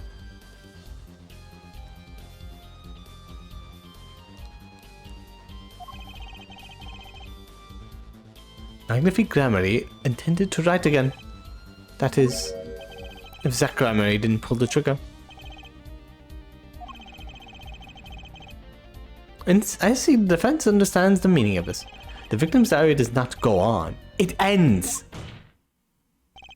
Because Magnifi's life was brought to an end by the defendant, Zach Grammary. I mean, maybe he just didn't update his diary after the conversation, and then Valen comes in and is like, "Hey, what up?" and then shoots him. You don't know. Are you certain that Magnifique Grammary wrote this?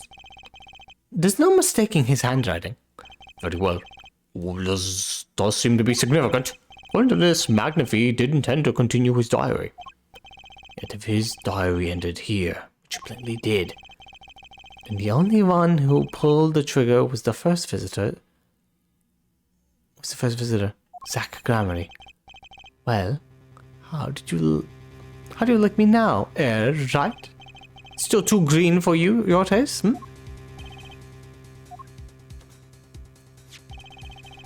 He's right about the diary being pretty clear. Still, I find it hard to believe he'd overlook such an obvious problem with his precious evidence. Well, Mr. Wright, the witness's testimony we heard was lacking, but put together with this evidence, it seems quite sufficient for the case. If the diary is accepted like this, the trial's over.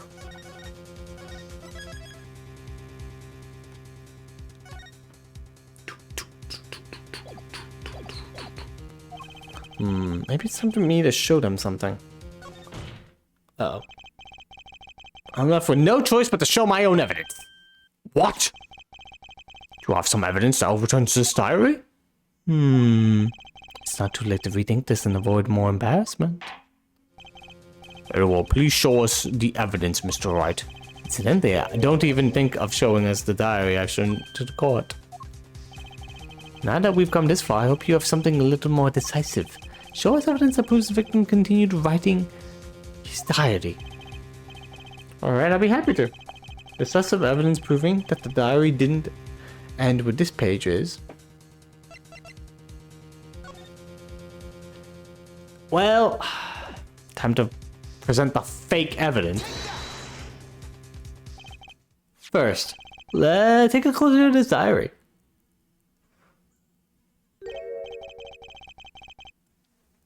Look that the page has been clearly ripped out. What's this? I hadn't noticed that at all. That's why we're still here talking about this. As it just so happens, I have here what I believe to be the missing page. Oh, I don't fucking believe it. Looking at this page, it's hard to imagine that the first visitor that night shot Magnifique Grammary. That's the defense's position. Wait, let me see that. Oh. What's in the Samuel? What? This is a continuation of the victim's diary.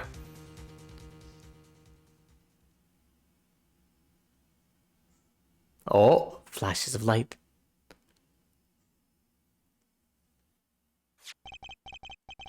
Note the torn edge of the page. It's a perfect match with the torn remains of the last page of Magnifique's diary. Quite remarkable. Would you care to explain what this all means, Elder Tony? The diary continued after his first visitor came, which means that the victim was still alive after Zach Grammary left, leaving no one to take his life but the second verse. Oh, I would say verse. No, whoops. Visitor. I looked away for a second. There's the second visitor. Valiant Grammary. It's him. It's that magician right there, not the other one. The one with the flags. No! The handwriting too matches that's on the other pages. This is without a doubt a genuine article. Order! Order! Order! But wait. That's impossible. That old man couldn't have written that. Objection? Finally. You just couldn't resist, could you? Right. Resist what? Presenting solid evidence? Judge. Yes, Prosecutor Gavin? By the request we put the current cross-examination on hold. The prosecution would like to call a new witness. But Prosecutor Gavin, this evidence overturns the current witnesses. I ask only to put it on hold. Please. Mind you, witness has a very, very important piece of testimony to give. 5 minutes. No more. I promise, Your Honor. Well, you put it that way. Mr. Wright, what's your take on this? Well, Your Honor, judging from his enthusiasm, we'll have to hear his new testimony sooner or later anyway. So it might as well be sooner. Then notice is highly irregular. We will put the cross-examination on hold. The witness may step down. Now, Prosecutor Gavin, please bring the surprise witness to the courtroom. Who's it gonna be? I had a bad feeling just then. That ripped out page was too obvious. He must have known. I should have known it was a bad sign all around. It's him. Holding trial with no audience is first. For me, Prosecutor Gavin. Oh, it's a secret between us? I beg the court's understanding. But I had to make a judiciary deal with the witness to secure his testimony. A judiciary deal? The details of this testimony may have some legal ramifications, shall we say? I thought it best to contain the information to this room. Very well. And you are the witness I got her? Yes, sir. Say your name and occupation for the record. My name's Drew Misham. I'm a painter. Hey, what up, painter? A painter? And you are somehow related to this case? Oh, well, not per se. I have one simple question for the witness. Mr. Misham, was it? Do you know what this is? Oh, yeah. Yeah, that's totally mine. Well, it's my daughter's. Oh, proud of that girl. She makes such good work. What? How's that possible? Have you seen this diary page somewhere before? Oh yeah. I mean, I made it. I mean, my daughter technically did it, but you know what I mean. I got that dog in me, you know what I'm saying? What? Yes. You might call it one of my works. The prosecutor's office received a tip-off yesterday. Illegal evidence has been prepared for the trial of Zach Cramery. Illegal evidence? I initiated an investigation and found this witness. A painter to the world at large. Drew Misham has another side, you might say. He is skilled in making perfect reproductions of certain things. Forgeries, in other words. Forgeries? Well, so we ought to understand that this page here is a fake, prepared by a certain defense attorney. I never see the objection. I don't know. I just used it. Hold it. I didn't prepare this evidence. Objection. The attorney speaks. Something about this page, I presume. But what is he saying? It makes no sense. After all, it was you who presented the evidence to us, Phoenix Wright. Witness. Mr. Misham, was it? Who requested this forgery? Who was your client? That? I don't know. What? Most of my clients prefer to remain anonymous, even to me. I make the items they want and receive my payment. That's the extent of my contact with them. Objection. But there's no proof this is a fake. Oh, it's a fake. Huh? To avoid just this sort of problem, I always put a special mark in my works. I can say without a doubt, this is mine. Ooh. And with that, Phoenix's legal career was over. Mr. Wright, you've just presented illegal evidence to this court. My court?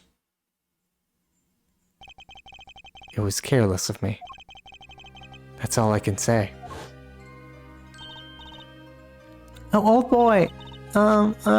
Here. What's this? I don't know, I just got over there in the hall. They told me to give it to the old boy in the blue suit with spiky hair. They said it was really important. It was all a trap. A fatal trap. Mr. Wright. Yes? Do you have an explanation for yourself? If I did, would the court hear it? Probably not. Forging evidence is a serious crime. Presenting it in court, a serious mistake. A fatal mistake for an attorney. Fatal too, perhaps? For your client, I feel. What? Tell me, what kind of defendant relies on forged evidence? The answer is quite clear. A guilty one. Objection! Your Honor, wait! I understand that presenting forged evidence in court is a serious crime, but you cannot hold my client responsible for actions I undertook as an individual. I am sorry, Mr. Wright. Your Honor? A close call, I dare say. If the prosecutor's office hadn't received that hot tip, everything would have gone the way you wanted it to, yeah? I even gave you a chance. Too bad you decided to not think before embarrassing yourself. Damn. I see no need for further discussion on this matter. Special witness dismissed. Well, that sucks. Mr. Attorney? Yes? Could I ask your name? Huh? Phoenix Wright. Mr. Wright, I've seen and studied many people, but not like you. I'll remember you, Mr. Wright. I'll remember you. And then I never see him again. Oh, I deeply regret having to declare a verdict in this way. This trial is over. What? You have the right to find a new attorney and make an appeal. However, this court must... Your Honor? Yes, Mr. Zack? There is one thing I wish to make clear. Today in this courtroom, you cannot declare me guilty. It is impossible. I'm afraid the defendant is quite mistaken. I most certainly have the authority to declare a verdict on you. I mean, I can do whatever the fuck I want. It's my fucking house. Except tell me, how do you plan on announcing your verdict? When your defendant does not exist. Doesn't exist? What the fuck are you talking about? I'm talking about this. Boom. Mr. Enigmar! The defendant's escaped. Find him, quick! Bailiff, close all the exits from the building. On the double, he must not be allowed to escape. That day in that courtroom, a miracle occurred. The defendant Shoddy Enigmar, aka Zach Grammary, did not just escape from court. He literally unbelievably vanished right before the bailiff's eyes. No one ever saw him again. Not since that day. This is the Grammary miracle! There he goes. No verdict was declared. After all, the defendant didn't exist.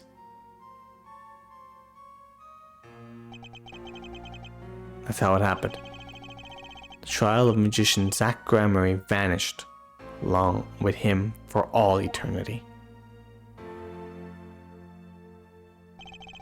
The mysteries that remained behind were all solved, however,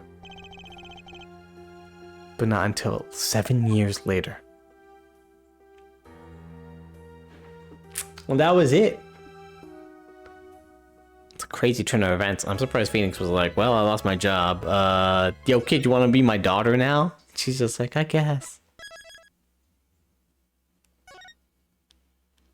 I'm sorry, what the fuck is this? Let's continue for a second. Our trial 7 years ago was the beginning of it all. This I know beyond a doubt. The mysteries of the past work, the magic on the present. But you'll soon be finding all of this out for yourself.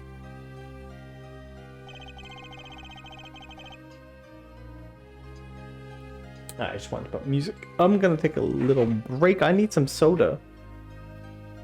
So I will be right back. But we're back. We'll try for a little bit longer. Maybe 2 hours. Hour and a half. Cause can't not stay up too late. Yes, I know. Thank you, controller. Which of Magnifi's Gramarie's disciples pulled that trigger? Let's see. Zack disappeared. This is without a doubt. The mysteries of the past work their magic on the present. Which one pulled the trigger? Where did the vanishing defendant Zack Gramarye go? What dark truth lurks behind the forged diary page? And what about the girl who was left behind? A poor child. Yeah, yes. The Mason system. Whoa, what the hell? You passed up these 4 keys to unlocking the truth.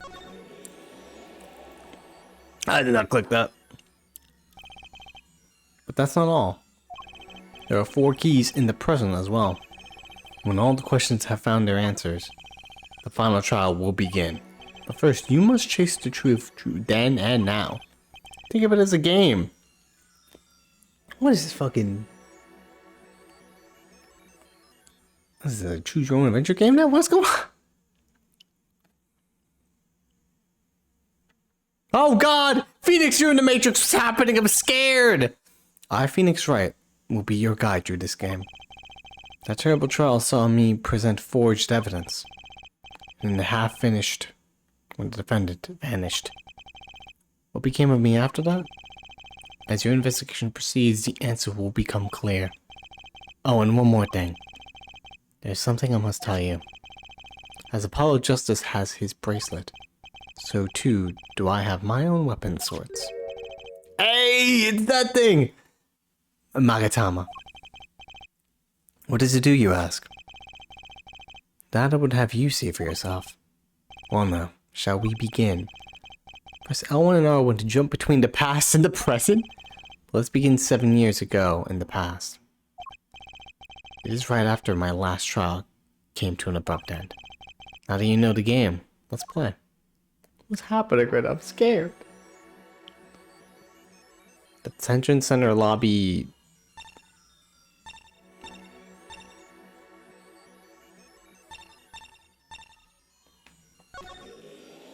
Oh, that's over there is the present. Which you can't do. Oh, crazy. What the hell? I thought Dual Destinies was the next game. I assume Dual Destinies was like, you do 2 different paths, I'm not sure. Alright, well, that nightmare trial was over. And the new nightmare of figuring out what had just happened had just begun. I wanted to wake up and walk away, but I figured I'm the only one who could do this. Probably. Besides, I had plenty of time. Thanks to the Bar Association Review Board's decision.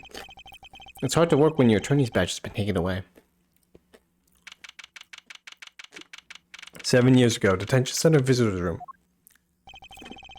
How about you prick? You murderer! What strange sight doth mine eyes behold? Excuse me? 2 men on either side of a single transparent plane. Yet it seems fickle fate has switched sides, so to speak. Ah.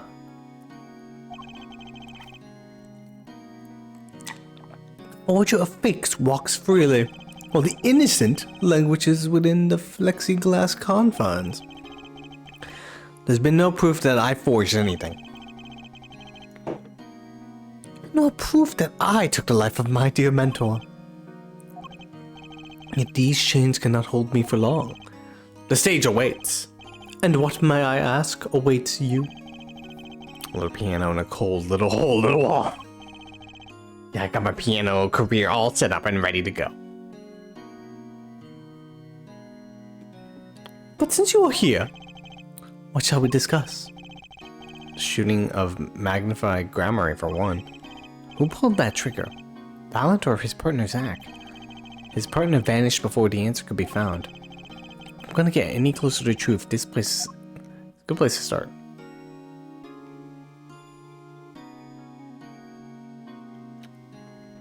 Well, well, well. I could do end inquiry. Okay. Stalk the fateful trial. I have to hand it to my partner. He knows how to make an exit. That's talent.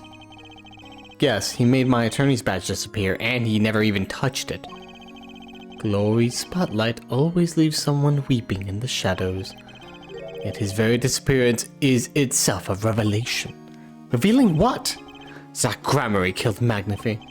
It's as good as as a signed confession. That's certainly been public opinion's take on it. I grow tired of my cage. And the time of my release is near. I must go and prepare. Planning on jumping back into the magic right away? As long as the audience waits with bated breath, there will be Valent. And also, yes? Now that my partner has disappeared, Magnify's repertoire is mine. Valent Gramarye has a tradition to uphold. Is that true? Seen in this light, the trial was quite good to me. Verdict or no. And you can't pay for that kind of publicity.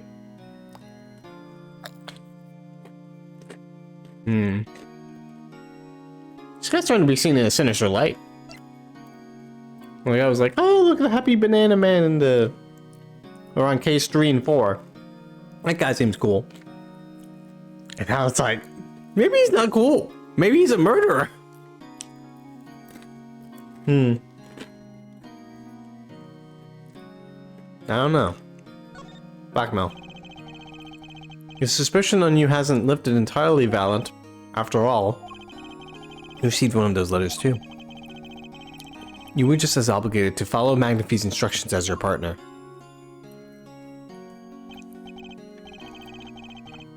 So I was, but only Zach Gramarye followed them.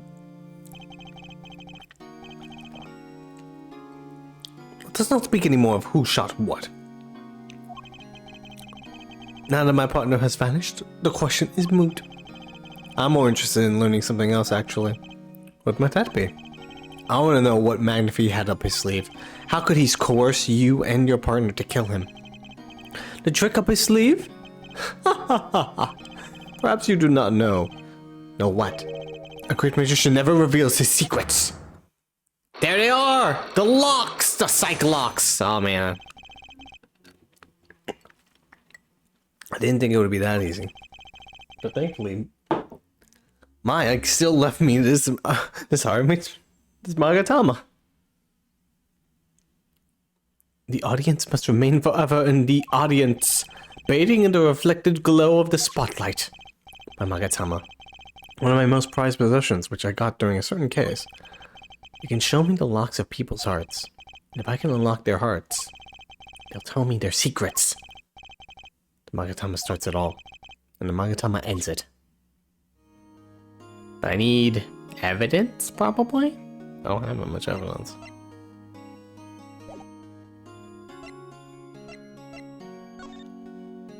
Hey man, how you doing?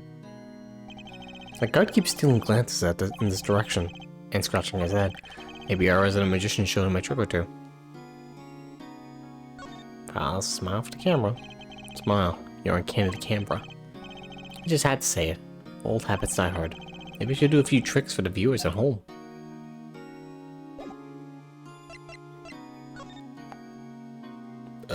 Crime scene photo? Look at you dead person. No, I don't have my attorney's badge, I just realized. Psycho locks. Mr. Valent, could you look at this for me, please? Yes, I accept your challenge. Well, Challenge, huh? You want me to make it float, disappear, or shall I simply eat it?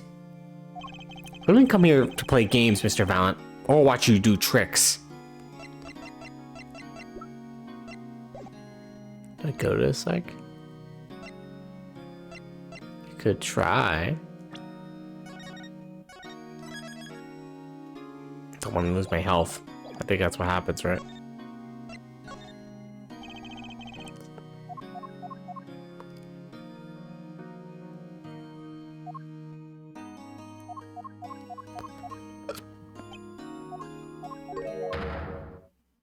Do I press the touchpad to activate this? I don't think I should try, because I don't really have much evidence.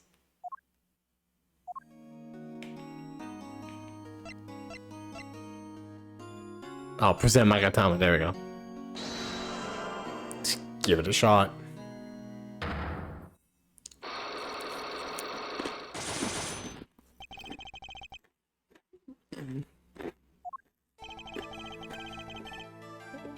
Trick up his sleeve. I'm finding by the seat of my pants on this one. It must be happening to the evidence of the truth. That's what I'm gonna find. To ask someone to take a life, even one not long for this world, that's asking someone to commit murder. Yes, our mentor was fond of dramatic moves and dramatic finales. And he got his wish, his life was taken. What weakness could be so powerful as to coerce someone into committing murder? My guess, it was a matter of life or death. Care to explain? Your troop lived in a world of showmanship. The flashier the better. And flashy so often means danger, doesn't it? Let's make this as painless as possible. If you have proof of this danger, then show it.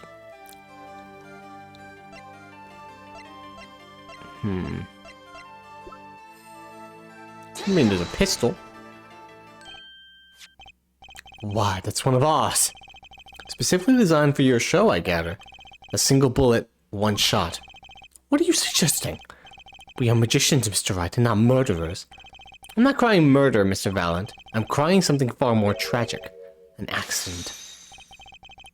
Zack and Valent's quick draw shoot him. How long has it been since those shots were last heard? Was the shooting cancelled because someone might get hurt? Of course. What other reason could there be? Well, it could have been cancelled because someone had already been hurt. Fascinating, my Faustian forging friend. I didn't forge anything. Tell me, what can you prove with a single pistol? Well, tell me what would have happened if there had been an accident. What if one of your bullets took life on stage? The performance of magic is not concerned with what-ifs. It is concerned with precision. Precisely whom do you claim we shot? Looks like I've chosen the right path. Let's just hope he walks it with me. A life was sacrificed so that the show might go on, and this shows who it was.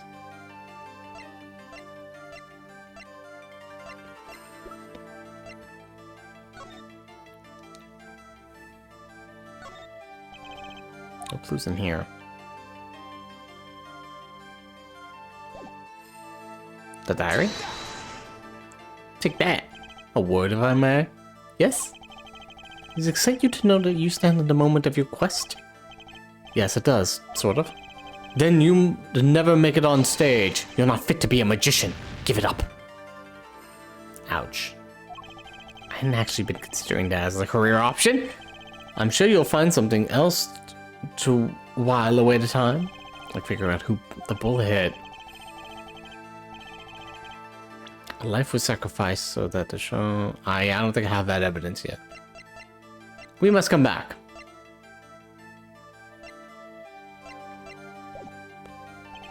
I may not have enough evidence right now to pull this off. Maybe it's time to do a little more legwork. Yeah, kinda guessed. I'll be back. Defendant lobby number 2.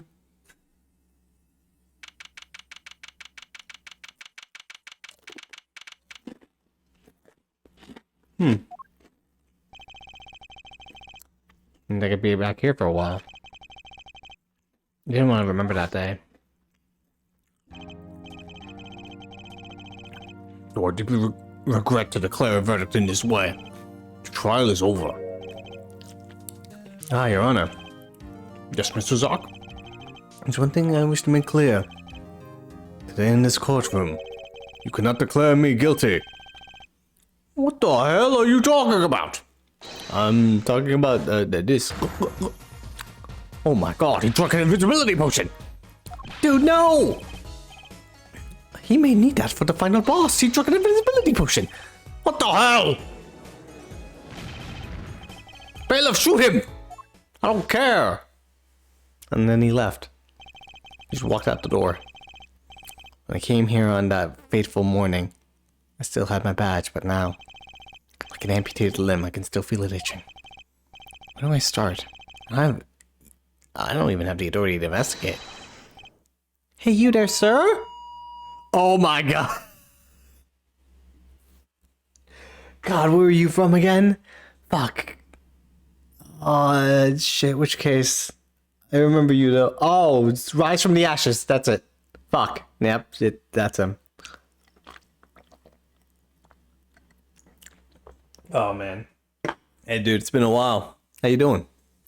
Down on your hands, floor on your head. No. Oh, his name was Meekins. That's right. I totally forgot his name. What's the big idea of my ears?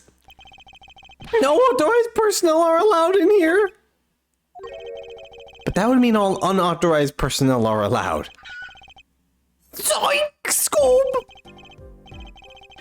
I just say it like it is, sir. And it's usually wrong. Drawn out of the precinct, lost my friends, my girl, and even my wallet. Dude, you good? Meekins, you've been following hard times? We've met before, haven't we? On the case 2 years ago. No recollection of that, sir. Huh?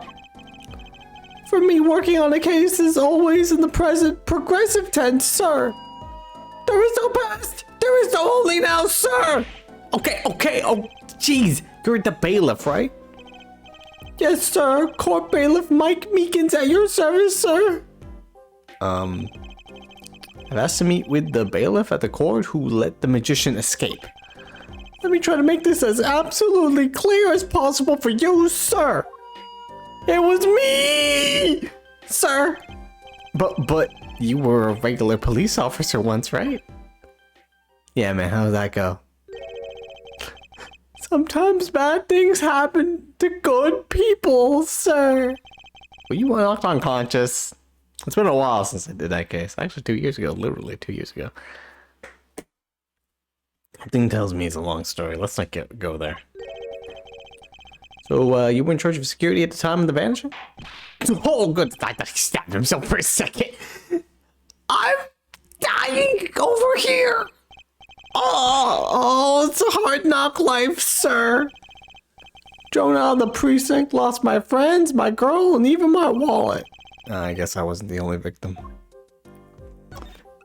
Oh, Meekins, how you doing? Last time we met, you were a police officer, right? In fact, you're still wearing your uniform. Sir, I wish I didn't have to tell you this, but last year tragedy struck a rising star at the precinct. I lost my case files 4 times in 3 days. They fired me. Damn. That takes real talent, actually. The police officers don't usually fire anyone for any reason. You could commit various murders and you'd be fine. They don't know what they're missing. So here I am, sir, forced to start from square one on a lowly bailiff. But your uniform? I took it with me as a souvenir the day I was fired. That can't be illegal. So you were the one who let the magician get away that day? A star rises among the court bailiffs, or a lull of hope, then tragedy strikes. Is there anything you can tell me about it? About Zach Gremory's disappearance? Oh, the humanity! That's enough of that. Come on, man. Why, yes, I'd say it was around 2 p.m. when I heard a commotion in court. I open the door to see what might be amiss. The door slams open. Slam! And some guy's face is right there in front of me. Face! So you saw something suspicious coming your way? Yes. And I, being a bailiff of little standing, I gave chase. I chased that silk cat all the way through the hall, sir. I have a diagram of the court building here.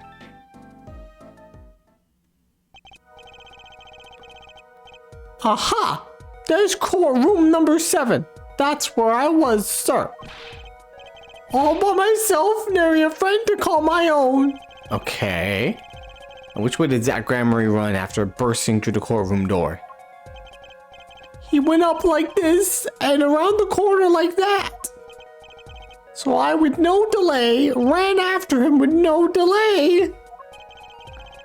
When I turned the corner, I saw that the magic man ran into the defendant lobby. Swiftly I ran. Following him, I drew myself bodily into the room. I remember it like I was right here because it was lobby number 2, sir. You ran into this room. I don't see any place to hide in here. Believe it or not, sir, I didn't believe it. Here in this room, the magician gone, vanished like a puff of smoke. Except there wasn't even any smoke. He was just gone. That's impossible. Yes, that word. Oh, how many times have I said that word? Even the sound of it causes indescribable pain. I'm dying. I'm dying over here. Oh my god, dude. You good? You need to take some ibuprofen. Okay, I won't say it again, promise. But you have to admit, it's difficult to vanish into thin air. Did you search the body? I searched. Why the pause? There was nothing there at all, sir. That's right. Nothing was here, sir. How can he talk so loud and still be hiding something? So Zach was in this room when he vanished. Absolutely, sir. I saw him with my own eyes. A red silk hat, that flowing cape. He ran right in here, right inside this room. So cat cape? That's Zach work. But sir, look at the room. There's not a single place to hide. So there's nothing I could do but nothing, sir. What about now? Have any ideas? Sir, I didn't know what exactly, sir, if you don't mind me asking. You've had quite a bit of time since then. Has nothing occurred to you at all? Do you have any idea what trick he might have used to disappear like that? No. Or I guess yes. Cyclops, I should have known.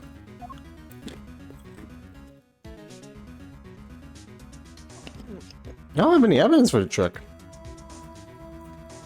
I might have to come back to this guy.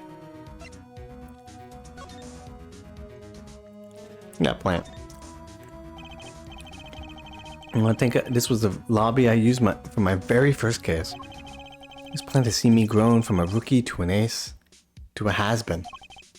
I hate you, plant. Nah, just kidding. Oh. I must have seen that painting 1,000 times, but I never really looked at it until now. I guess my head was too stuck in my the trials. Do I have time to stop and appreciate art? I have time now. Okay, let's appreciate. Alright, let's appreciate this art.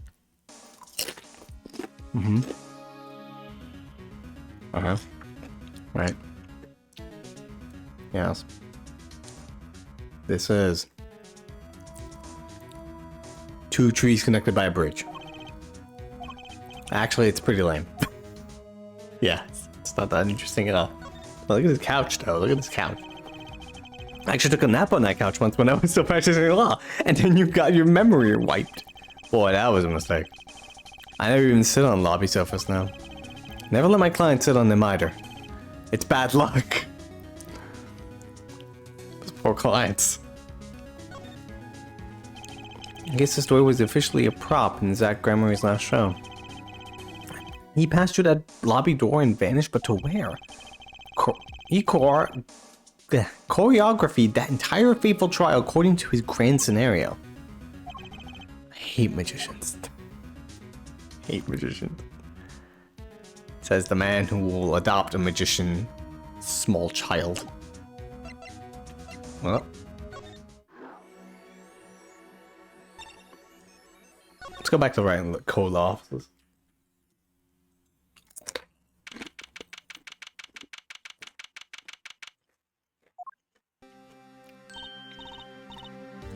Oh, morning, Daddy. I'm so glad you came. You okay, Daddy? They picking on you? I'm fine as always. This old boy here is this old boy is here to help me out after all. What's young man to you? Good morning. What's a cute outfit you have on? Thanks, it's my first show today after all. 2 weeks have passed since then. I called her into my office. Hey, how you doing? Look like you're having a fun time. What painting do I have in the back there? What the fuck is that? She's okay. Choosy, there's something we need to talk about. It's been 2 weeks since your father, disappeared. You need to start thinking about your future. I, did some calling around. This is hard to say, but you have no living relatives other than that other dude, technically, who's your uncle, in a way. So, I was wondering if you wanted to stay with me for a while. Damn, you immediately just thought of it. Like, you know what? Fuck it. Just stay with me for a while. Why not? Just until your daddy comes home. It won't be long. Looks into the camera. I hope. Right. Of course, it's totally your choice. You don't have the... If you don't like it here, you can go wherever you like. I could look up some places you might like to stay at. This is so weird. Mr. Attorney, Daddy told me about you. He said I could trust you. Damn, she's immediately happy. Huh? Really? So if I stay here, does that mean you'll be my family? Huh? I guess so. Getting weirder. Mr. Attorney? Actually, why don't you just call me Nick? Or you can call me Daddy if you like. It doesn't have to be today or anything. Okay, say Daddy? That was quick. Immediately, she's like, yeah, sure, you're my new dad. Woo! Yes? If I move here, I have to switch schools, right? And I was thinking, I haven't paid for lunches at my last school for a year. So thanks, Daddy. You haven't paid for lunch? Did you just steal them? Oh, and this office, it's a little blah. A little color goes a long way, you know. Oh, and Daddy, you got fired from your work, right? Don't you worry, one bit. I'll work twice as hard. We'll make it through this. Juicy, how old are you? Oh, I'm 8. Okay. Emotional maturity of a fucking 8. What the hell's wrong with you? But don't let my appearance deceive you. I'm a young professional. Stick with me and you'll do just fine, Daddy. Oh, yeah, 8 years old. All right. This 8-year-old girl knows how to immediately be like, I'm going to become a business mogul. I'm already switching schools. I have a new dad. Whatever. My old dad? Screw him. Thanks? Why does it feel like she's already in charge?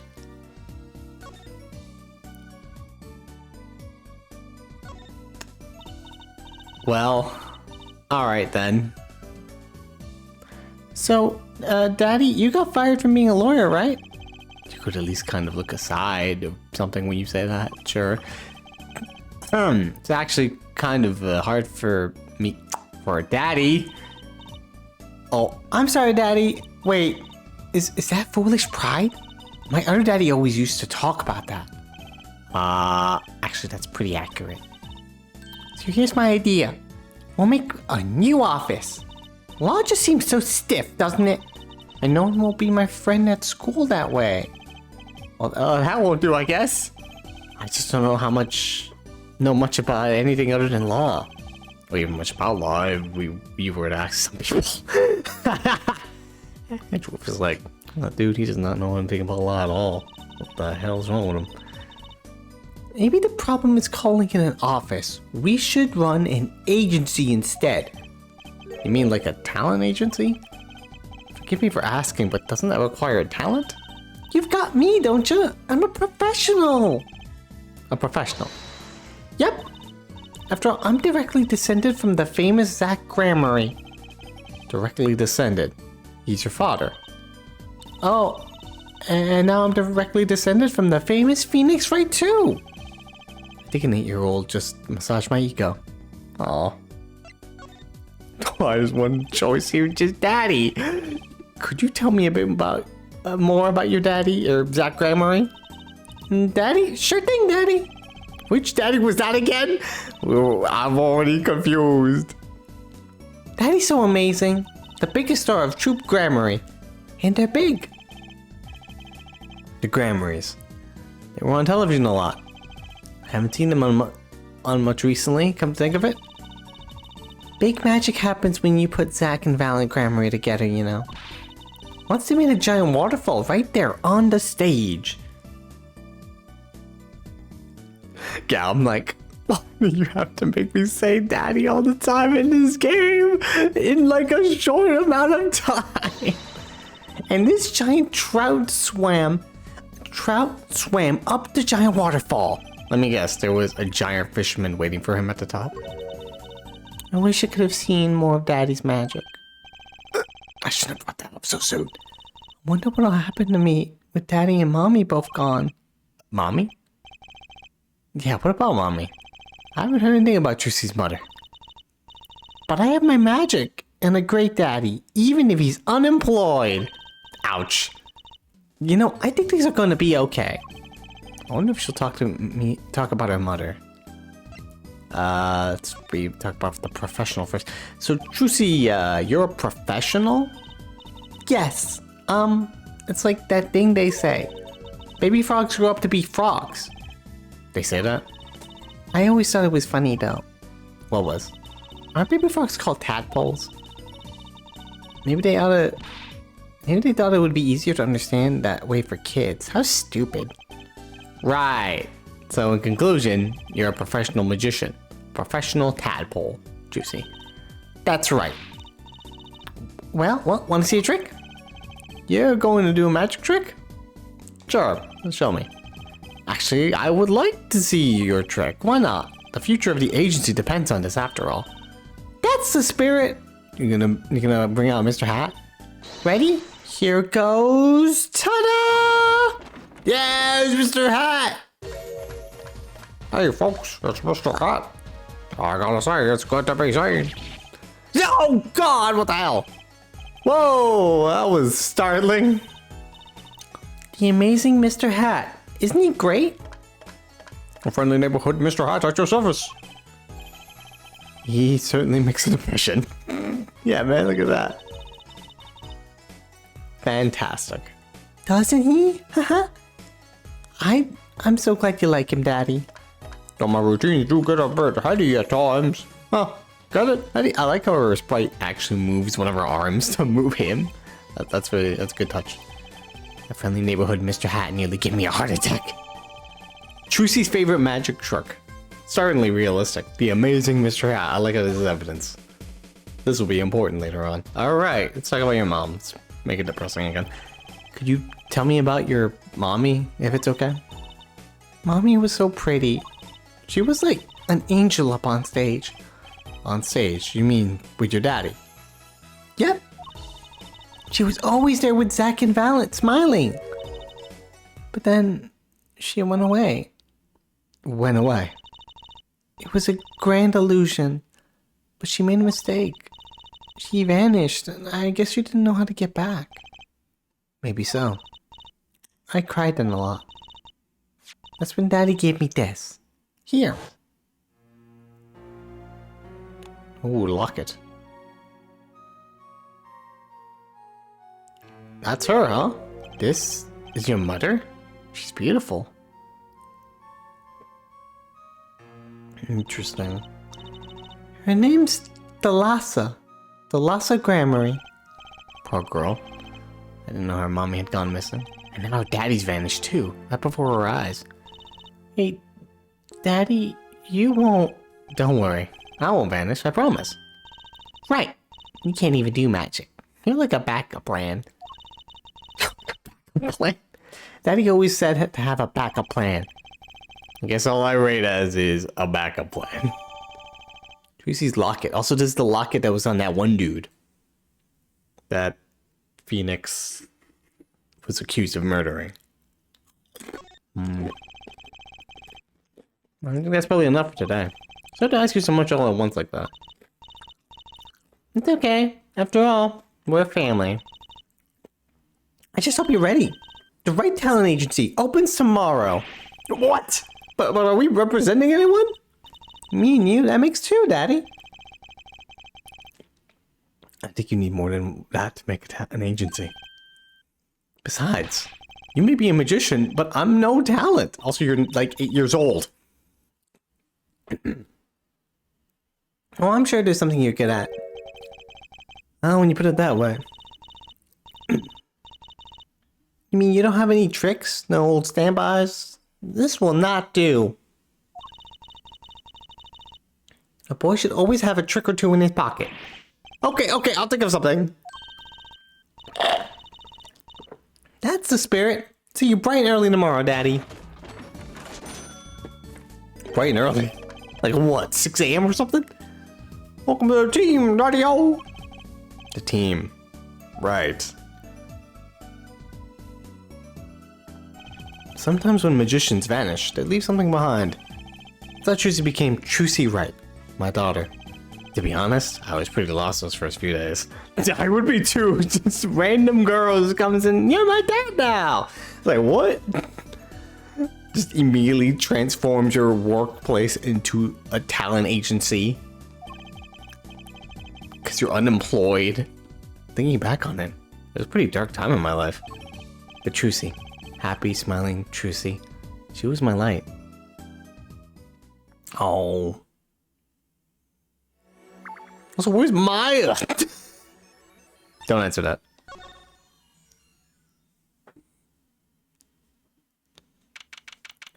I hope she at least paid a visit. She's like, yo, Nick, I heard you lost your job. You can always help me at the Quran. Oh, I forget. I keep forgetting how to pronounce it. Quran or Quran? It's one of those. I figured you'd come here sooner or later. Yo, dude, I'm gonna kick your ass. I decided on sooner, Drew Misham. Drew Misham, was it? I haven't done anything illegal. Yes, you have! You just said you forged evidence! And I didn't come here to whine about the past events. I wanted to ask you some questions. I suppose you have that right. That day, the entire court descended into chaos. Only you stood still, your eyes calmly watching. I admit, you made quite an impression on me. I'm used to finding myself in outrageous situations. Phoenix Wright, was it? I'll answer what I can. I'm not sure, but it feels like I'm being watched intensely. Because of that tiny child watching me intensely with a bear notebook. That's adorable, actually. Her bear drawing pad. Oh, this is my daughter, Vera. Say hello. Okay, I thought she was just quiet because she was out of the house and she couldn't go back to her safe zone. Maybe she's still quiet because I'm here. She's gone. Shall we begin then? Yeah, let's talk about some things. Mr. Misham. Judging from this place, you're a painter. Not, sadly, a profitable one. I have never sold a painting. It's a source of considerable embarrassment. I would be able to get by were it only me. Your daughter? Her mother grew weary of me and left. I don't want her to grow up needy, Mr. Wright. That is why I began my other occupation. Forgeries. Yeah, what about the forgeries, man? Come on.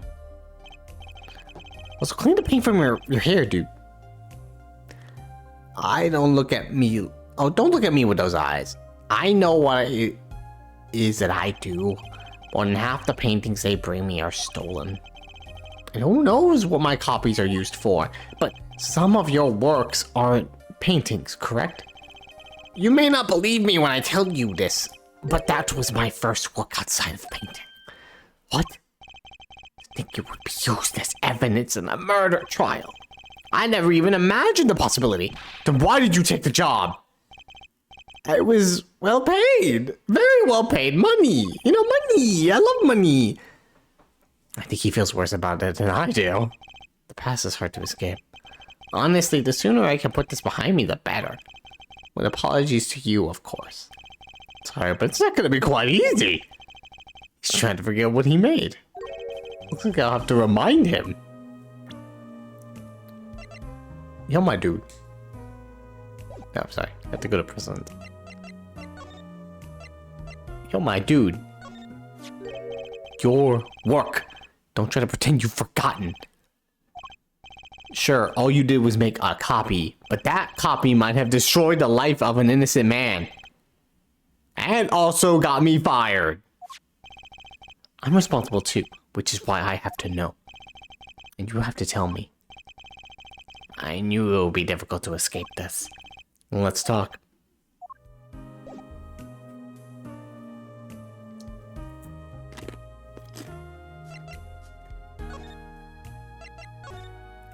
Magnifi's diary. Well then, ready to tell me about this work you did? It was unlike anything I had attempted before. I guess it would be a little different from paintings. That is not what I meant. In all my previous work, it sufficed to create a copy. This wasn't a copy. The client gave me two things that day. The first was a sample page, as reference. The second, a printed document I can only surmise was written by my client. They used the real writing as a reference to reproduce what the client wrote. Yes, as I said, it was my first job of that nature. So, who was your client? As I said in court, I do not know. Really? Even for such a suspicious request? If it was me, I'd want to know as much as I could about the requester. I never met them. Not personally, Oh, liar. You lie. Psychologue, of course. Seems like you're still hiding something. Something about this work.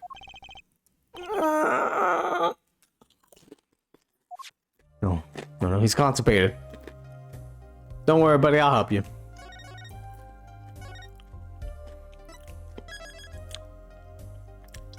Man, this missing system is amazing. You can just fucking go across time and space just to solve mysteries. Alright, I feel like this one is probably easy to get through. You're hiding something! Let's hear it then.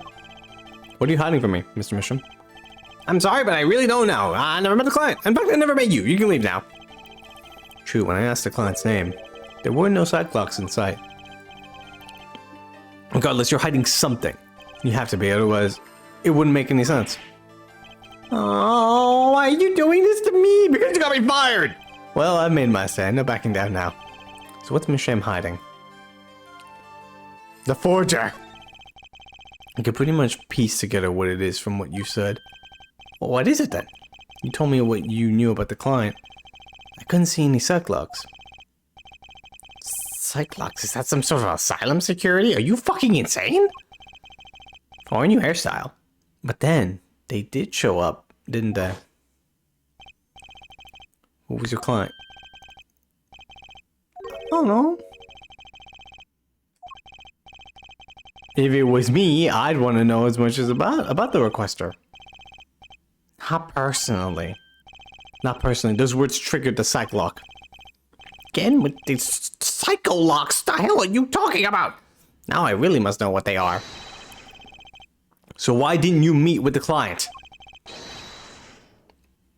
Or, no, so you didn't meet with the client, but someone else did. Maybe the real forger behind the evidence. Perhaps I'm hung up on this lock business, but I'm afraid you've lost me. Yeah, well, I didn't come here to talk about psych locks. As long as I come to the right conclusion, it doesn't matter how I got there. And your conclusion is? The real forger behind this wasn't you, Mr. Misham. Poppycock! Who uses that phrase? Oh, he's a very old-timey guy. I don't know what you're talking about. That's my work, I tell you. Made here, in my studio. Who else could have it been but me? That's the real question, isn't it? If the forger wasn't you, then I don't have many other people to choose from. The real forger at Drew's studio is... Apollo Justice, age 15. Greenhorn defense attorney. I happen to mean... I call him Apollo. Christoph Gavin, age 25. Trucy Enigmar. Oh, like her name is Enigmar in this. Already dressed as the part of a magician to the hilt. The Grammary. Also, oh my god, he is 15 at this part, yeah. Wait, does he... He says Greenhorn defense attorney, but I don't think he... Has he met him at this point in time? Can you be a Greenhorn defense attorney at 15? I'm pretty sure his first case was literally with me, so not really. Oh, that's how he looks like. Oh my god, I didn't really pay close attention to how this motherfucker looks like. Why is his beard and mutton chops connected and going through his nose? What a design. And Mike Meekins. Colossal Grammary? Wait. Oh my god, why didn't I see it before? Oh my fucking, you've got to be kidding me. Oh, you've got to be... No, why didn't I see it before? Why is she... What? What? You what? What? Oh, my brain. Oh, I should have... Yeah, alright, that makes sense. Well, anyway, we'll find out about her later. It's Vera Misham, it's Vera Misham. The real forger is your daughter, Vera Misham, isn't it? Ridiculous! My daughter's only 12 years old. The fuck is wrong with you? I would never. I've been more one for landscapes, not surrealism. Nice comeback, but you're shaking your boots. I've got you now. The only two people with access to this studio are you and your daughter. The Cyclops tell me you're not the forger, which makes your daughter the only possibility. I feel very much on the verge of going psycho-lock myself. Oh, this man's about to go psycho-lock. He's gonna kick my ass. Oh, I got my health back. That's good, at least. Come on, man. Tell me about your daughter. I don't know how you knew, but you're right. It's almost as if you could tell the future or some shit. The one who made this page was my daughter, Vera, not I. She was only 12. A genius, you might call her. A precocious little girl outshining her father. There's been a lot of that going around recently. I let her play in the studio, and she watched me. She taught herself in that way. The drafting tools, analytical devices I brought when they became necessary. They're my little girl's playthings now. Do I detect a bit of fraudulently pride at creating forgeries? So Vera was the one who made this page. Would she know who the client was then? Actually, the client came once. Oh. Here to this studio. What? Why did you say so sooner? But their face was covered and they did not want to talk to me. To talk to your 12-year-old girl. What a outstanding fodder. Random stranger, covered head to toe, comes by. I was like, hey, yo, I gotta talk to you. I was like, oh, okay. No, not you. I'm talking to the 12-year-old girl. You get out. I was like, okay. I will speak only to the artist. The client told me. Then that little girl is the key to our mystery, client's true identity. Let me talk to your daughter. Okay, what do I do now? Maybe I should talk to her father a bit more? Or is it time to turn my attention to Vera? Talk to Vera. Mr. Misham, I have a request. Let me guess, you'd like to speak with my daughter. Can I? My daughter has never been one to talk to strangers. She's quite shy. Extremely so, actually. With only one exception. Which was? Oddly enough, it was that client. What? I left the studio while they talked. I returned when they had finished, and she was laughing. It was the first time I'd seen anything of the sort. Oh, okay, so she must be a fan of the Gaviners, and it is either... I mean, the way he was talking about it did make him seem like he was involved in this. It's either his brother, or it's Clavier. Clavier Gavin. But if she's a fan of the Governor, she was like, I want to talk to him. He's a celebrity. Especially that time in the court trial where she was just fucking glued to his face. Please let me speak with her. All right. So Vera, how's it going? You doing okay? You got some apple juice? Yeah, applesauce? Happy juice, you know? Uh-oh, this could be tough. She's literally saying nothing to me. Vera, how you doing? Vera, was it? Would you like to have a friendly chat? I'm Phoenix Wright, ex-lawyer, and pianist! Yep, I got a job as a pianist. I'm still looking for the keys that say do, re, mi. Can't find them anywhere. I'm not good at this. I need something to get through to this girl. It's funny how he says, I'm not good at this, even though I have a daughter now. Vera, was it? I would like to have a friendly chat. I'm Phoenix Wright, ex-lawyer and pianist. Oh, wait, no, I already clicked this. She will not. How about I present? Let's see. This paper. What do you think about this? I think I just made her nervous. I need something to grab her attention, but what? The amazing Mr. Hat! This locket? You wanna hold a gun? Wanna read a diary?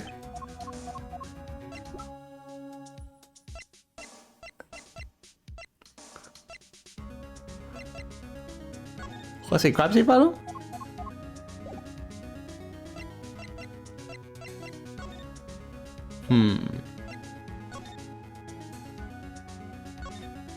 Ooh. What's this painting here? Ah, that's one of mine. It's an illustration for a book. It's not on sale yet, of course, but I thought it might be good business. As a father, I'd like to be able to put food on my daughter's table.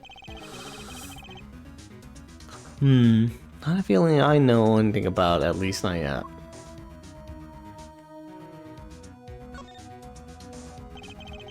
Paints are scattered all around, probably the ones he's currently using. There's something very artistic about this messy room. Not that this is anything compared to my office. I guess that would make my office a masterpiece. Get this area.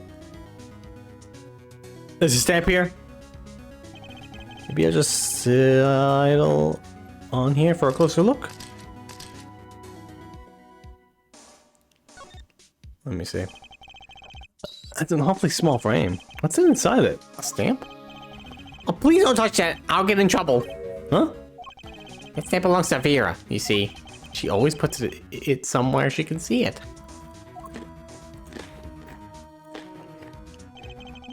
That's right, the Grammarys. That second Valiant, the Grammarys, isn't it? Man, now looking at this even more closely, I'm surprised I never even saw it. It really is just believe it's just her.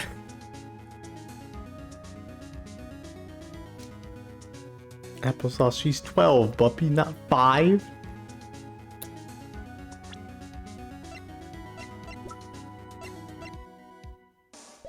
Nah, she probably wants happy sauce. Anyway, no, yeah, let's look at all that. Is spitting image. It's crazy. The post office issued that commemorative stamp last year. And the Grammarys were at the height of their popularity. I haven't had applesauce since I was in high school when they were giving it out in a high school cafeteria. I guess I could go for some. You know, it's nice and mushy. But usually I just eat a regular ass apple. Not anymore. And that one of them has vanished off the face of the earth and the other is also vanished off the face of the earth. Went on to go do a singing career. Vera went to see one of their shows when she was quite small. She's been a dedicated fan ever since. She's watched them every time they came on TV until the end.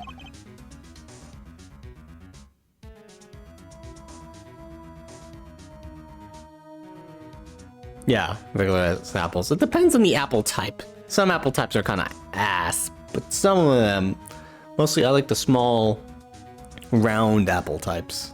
They're very juicy. I forgot what they're called though, so it's hard to find them. Let's see. Yeah, stamp's quite hard to come by, I hear. I still wonder how she got her hands on it. The commemorative stamp show in the Troop Grammary. Nice image. Nice little photo there. This is you and Vera? Yes, we took that one quite recently. I know I'm a painter. Why not paint a portrait instead? I've never been that good at people, unfortunately. Ah, right. Shouldn't you practice? What's practicing? Yeah. That's a pretty bottle. Don't touch that, please. I'll get in trouble. Yeah, bitter ass apple skins. It belongs to Vera, you see. She always puts it somewhere she can see it. Looks at it often. Light pink fluid inside. Nail polish, I'm guessing. Man, they really just gave her a bunch of fucking poisoned ass items, huh?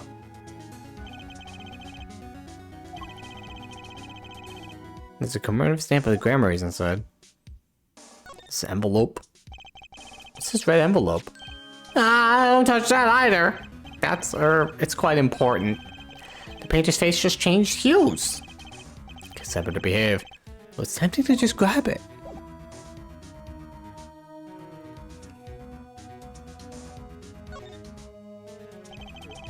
Paints and pigments are limited on the shelves with some noticeable gaps.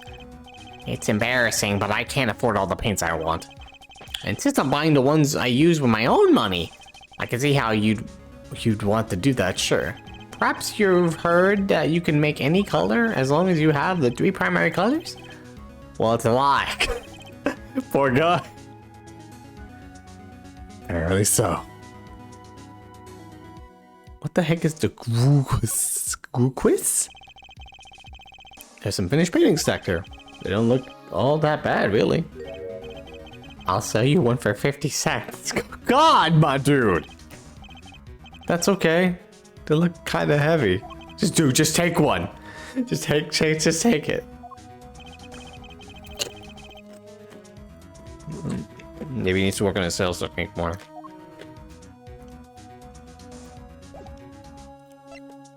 Yeah, but no, I think I have what we need.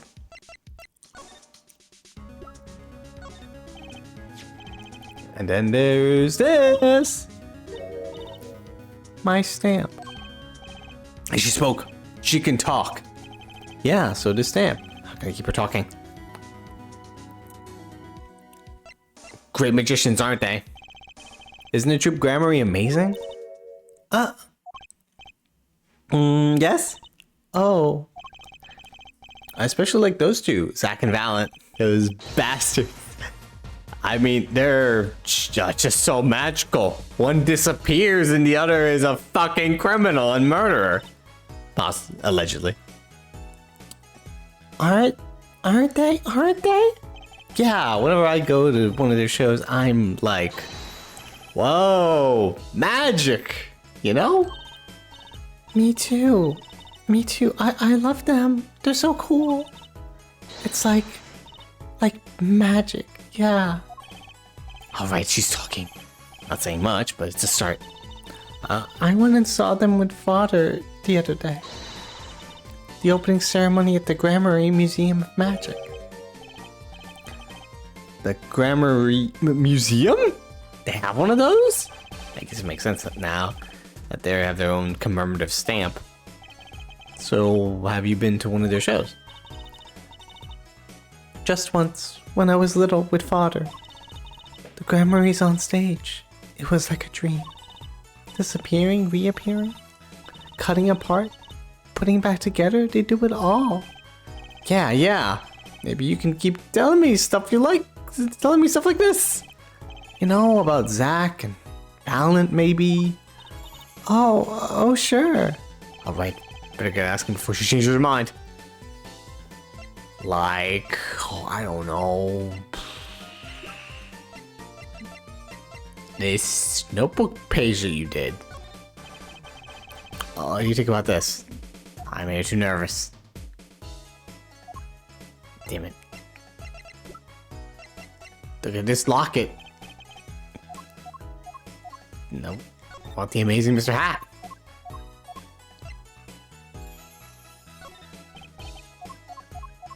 Do you want to see a gun?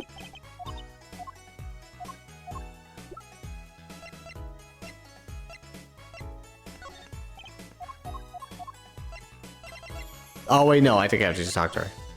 Yeah, I'm so dumb, yeah. So, Vera, your name. I don't go outside much. I like to paint here in here. Why don't you like the outside? There's bad people out there. Well, true, but there's lots of good people too. Actually, I should tell you, she was almost kidnapped once. My dude. You're really killing the vibe here. Kidnapped? Instead, she's been, well, you can see for yourself. She refuses to leave the house. I see. Wait, but that doesn't make sense. She said she went to the Grammary Museum. With you, in fact. Yes, actually, she was quite insistent on it, much to my surprise. That was the first and last time she expressed such a desire to me. That person gave me a good luck charm. A good luck charm? For when I absolutely had to go outside. Yes, apparently, she received something, a gift. From that client, actually. She won't tell me what it was. Mother, I told you to keep that a secret. Oh, she's very depressed about the secret. From that client, huh? This I have to hear about. But not thinking about it, damn, it's fucked up. This person, whoever it is, which is probably the Claviers, either one of the brothers, they literally just gave this kid a poisoned nail polish and poisoned stamp and were like, here you go, have fun. It's like, thank you. And expected her to die along with her dad. Possibly just her. Forgeries. So your father tells me you're good at painting all sorts of things. I really like painting. A lot. I was always happy when I paint them exactly the same. So you did this too? Oh yes. That was my first job. Your first? All I used to do was paint the same thing I saw. But this was totally different. The pen slips and the way the writer held the pen and the pressure on the nib. I had to use a microscope to analyze it on the computer. She seems happy. Odd, her work was the last nail in the coffin. Nail in the Grammary coffin. Guess no one told her. The Troop Grammary stamp. They're the best in the world! Huh? Oh, you mean the Troop Grammary, of course. Yeah, look at all of them. Father gave it to me. Your father? But I asked him about it. He didn't know how you got it. I guess I just took it, yeah. Took it? Father got a letter from that person. That person, you mean that letter was from the client? Oh, we talked about the Grammys forever that day. I'm sure that's why I was sent that stamp. I didn't want to just send it back, so I took it. They're a sneaky one, this client. So they were trying to get on the good side. Sent from the real client.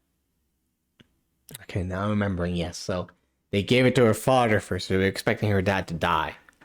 So she's the guardian, and once he's dead, she's left a wreck, and she can't really say anything else about what's going on.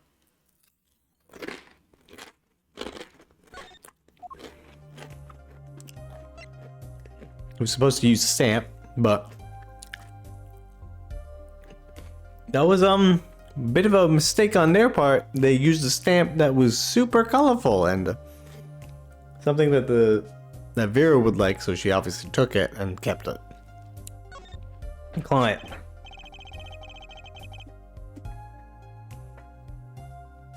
So you met the person that asked you to do this job, and you talked with them.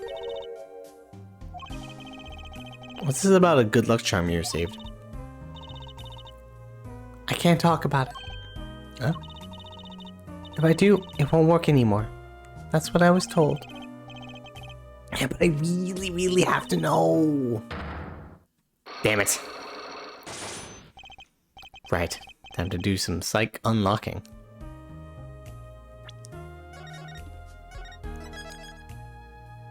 Oh wait, psych unlock a child.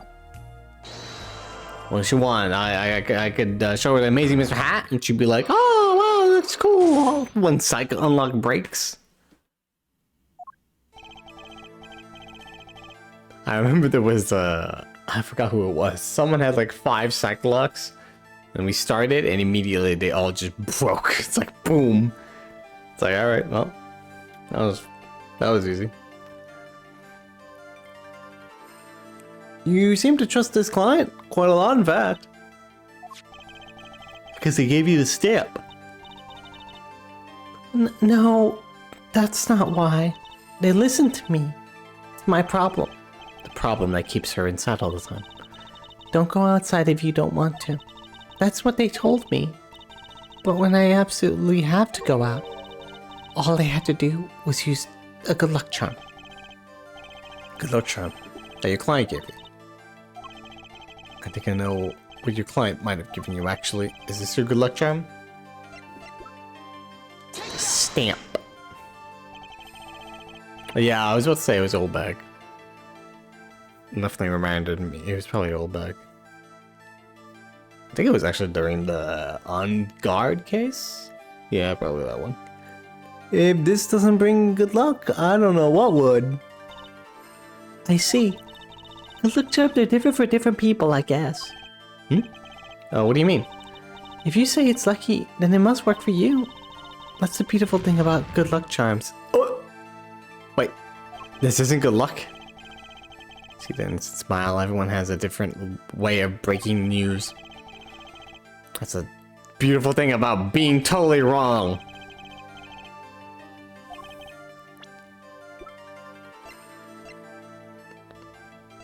So it's not the stamp that's a good luck charm? Oh wait, they gave him...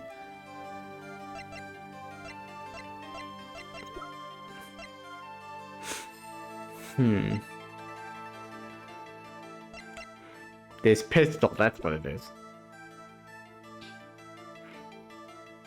Is it the nail polish?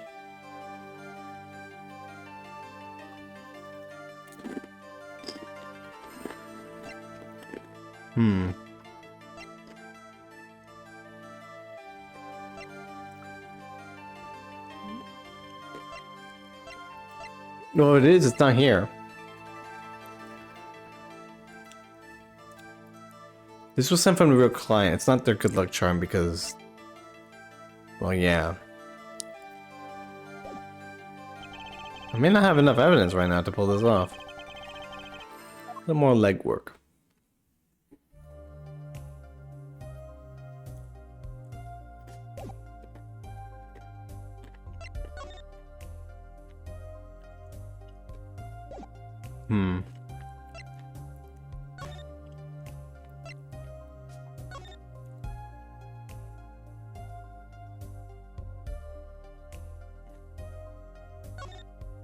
What's in here? Use these gizmos for painting? They're pretty elaborate. Those aren't even for painting. They're for analyzing. Paint composition, age, every conceivable angle. Tools of the forgery trade, I guess.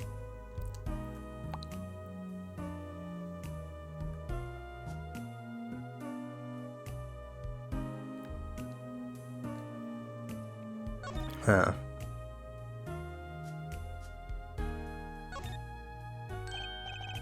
Going home by any chance? No, I was just checking out the door. Oh, good thing I'm far too stubborn to take hints like that. I was trying to check out these books, but, yeah.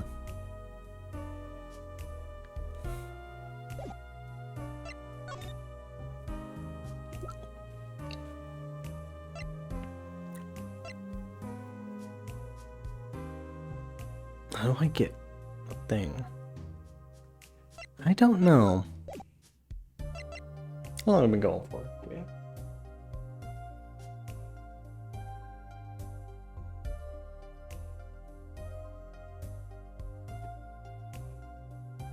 Yes.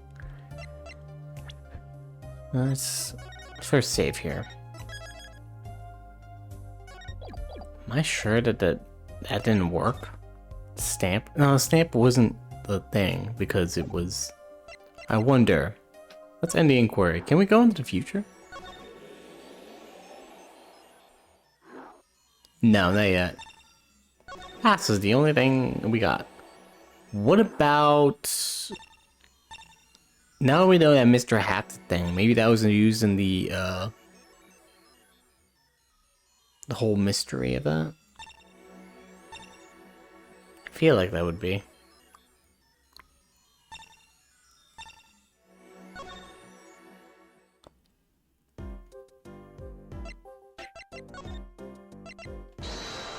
Yeah, sure, let's give it a shot.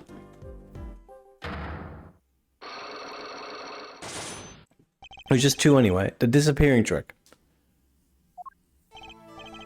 Okay, Mr. Meekins. What do you know? Spit it out. Yay! What's with the atmosphere all of a sudden? You know something, and I'm gonna find out what. That Grammary vanished from this room. How'd he do it? Sir, I can't say, sir. Why are you so nervous if you aren't hiding something? Well, sir, you see, at the time, sir, I was here and... Listen! It was impossible! What could such a little girl possibly do anyway? What did you say? Sir, did I just say something, sir? No, you screamed it through the megaphone of yours. There was someone else in this room, wasn't there? Sir, I'm gonna have to invoke my right to remain in a state of not talking. It's okay, Meekins. You don't have to tell me who Zach's accomplice was. I know who was here in that room that day. Yes, that's right. It was Vera Misham. Knew she was a part of it. No, Juicy Enigma. Sir, I never seen that girl in this. Seen that girl until just the other day. Mr. Meekins, I'm not buying it. Monster! Sir, that day she was here in the room, sir, but he wasn't. You mean you chased her into this room, not him? Sir, in my days as a police officer, literally days, actually, I learned a thing or two. Okay, just one thing. But it was how not to mistake a girl for a 7-foot-tall magician. 7 feet? Zach isn't that tall, is he? You have a point. I find it hard to imagine that anyone would mistake a little girl for Zach Grammary. But you saw something. And therein lies the trick. I think you know what it was, Mr. Meekins. Tell me, does this trick look familiar? The amazing Mr. Hat.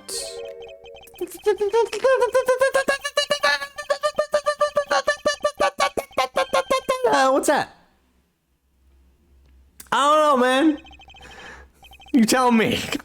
Girl's favorite trick, the amazing Mr. Hat. There's a lot of that, Jesus. It's like starting up a fucking car. She uses it in her show down at the Wonder Bar. Have you been to the Wonder Bar?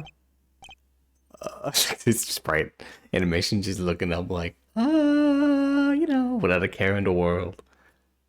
So, it wasn't a waking dream, was it, sir? Come again? That night on stage, I saw a vision, except it wasn't a vision. It was a hat.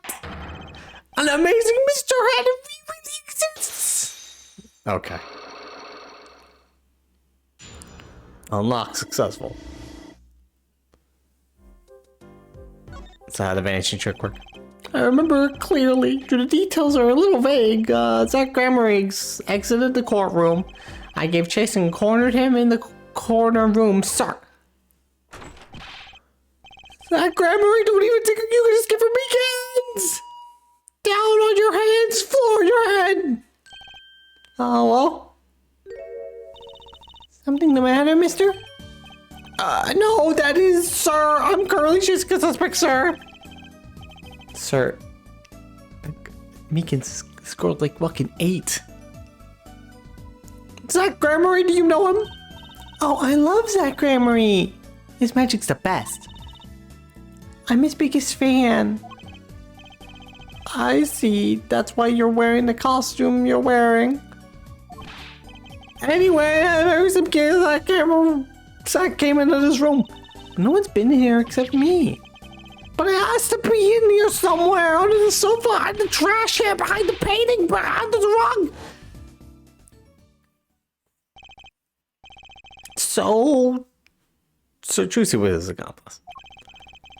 Imagine my astonished surprise when 1 week later, I just happened to walk into the bar and see him. Mr. Hat? I couldn't believe my own eyes. For a while I thought it had been a long dream.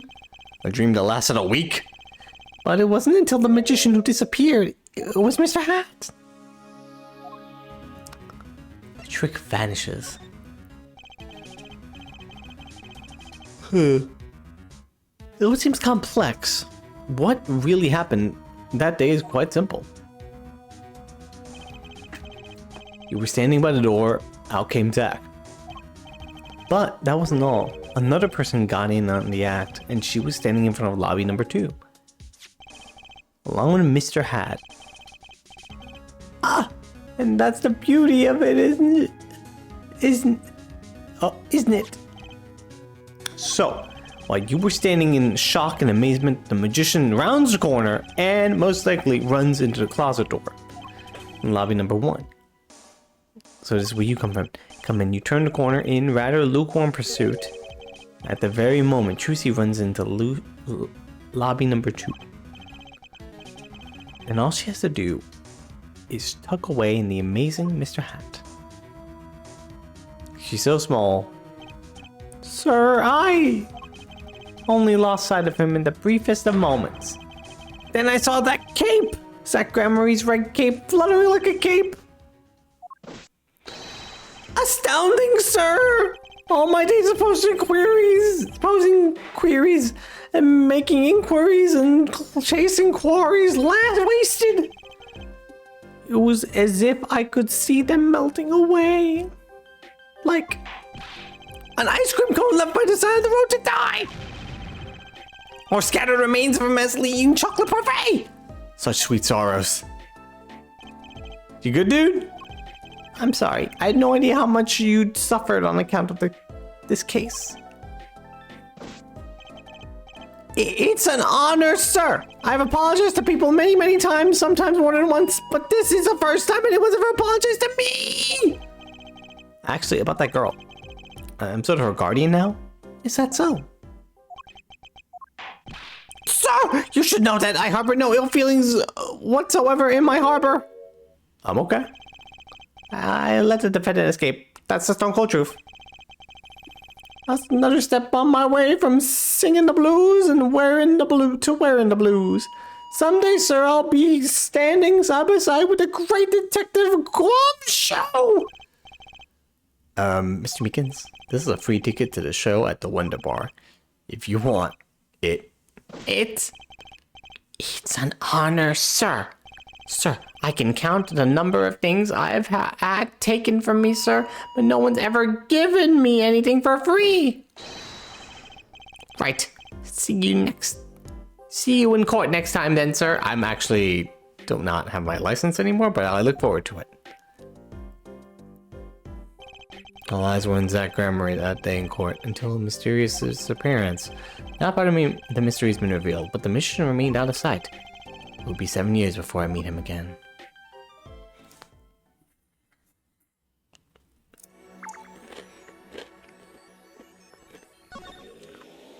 Let's do check marks. Oh my god, the Borscht Club is open.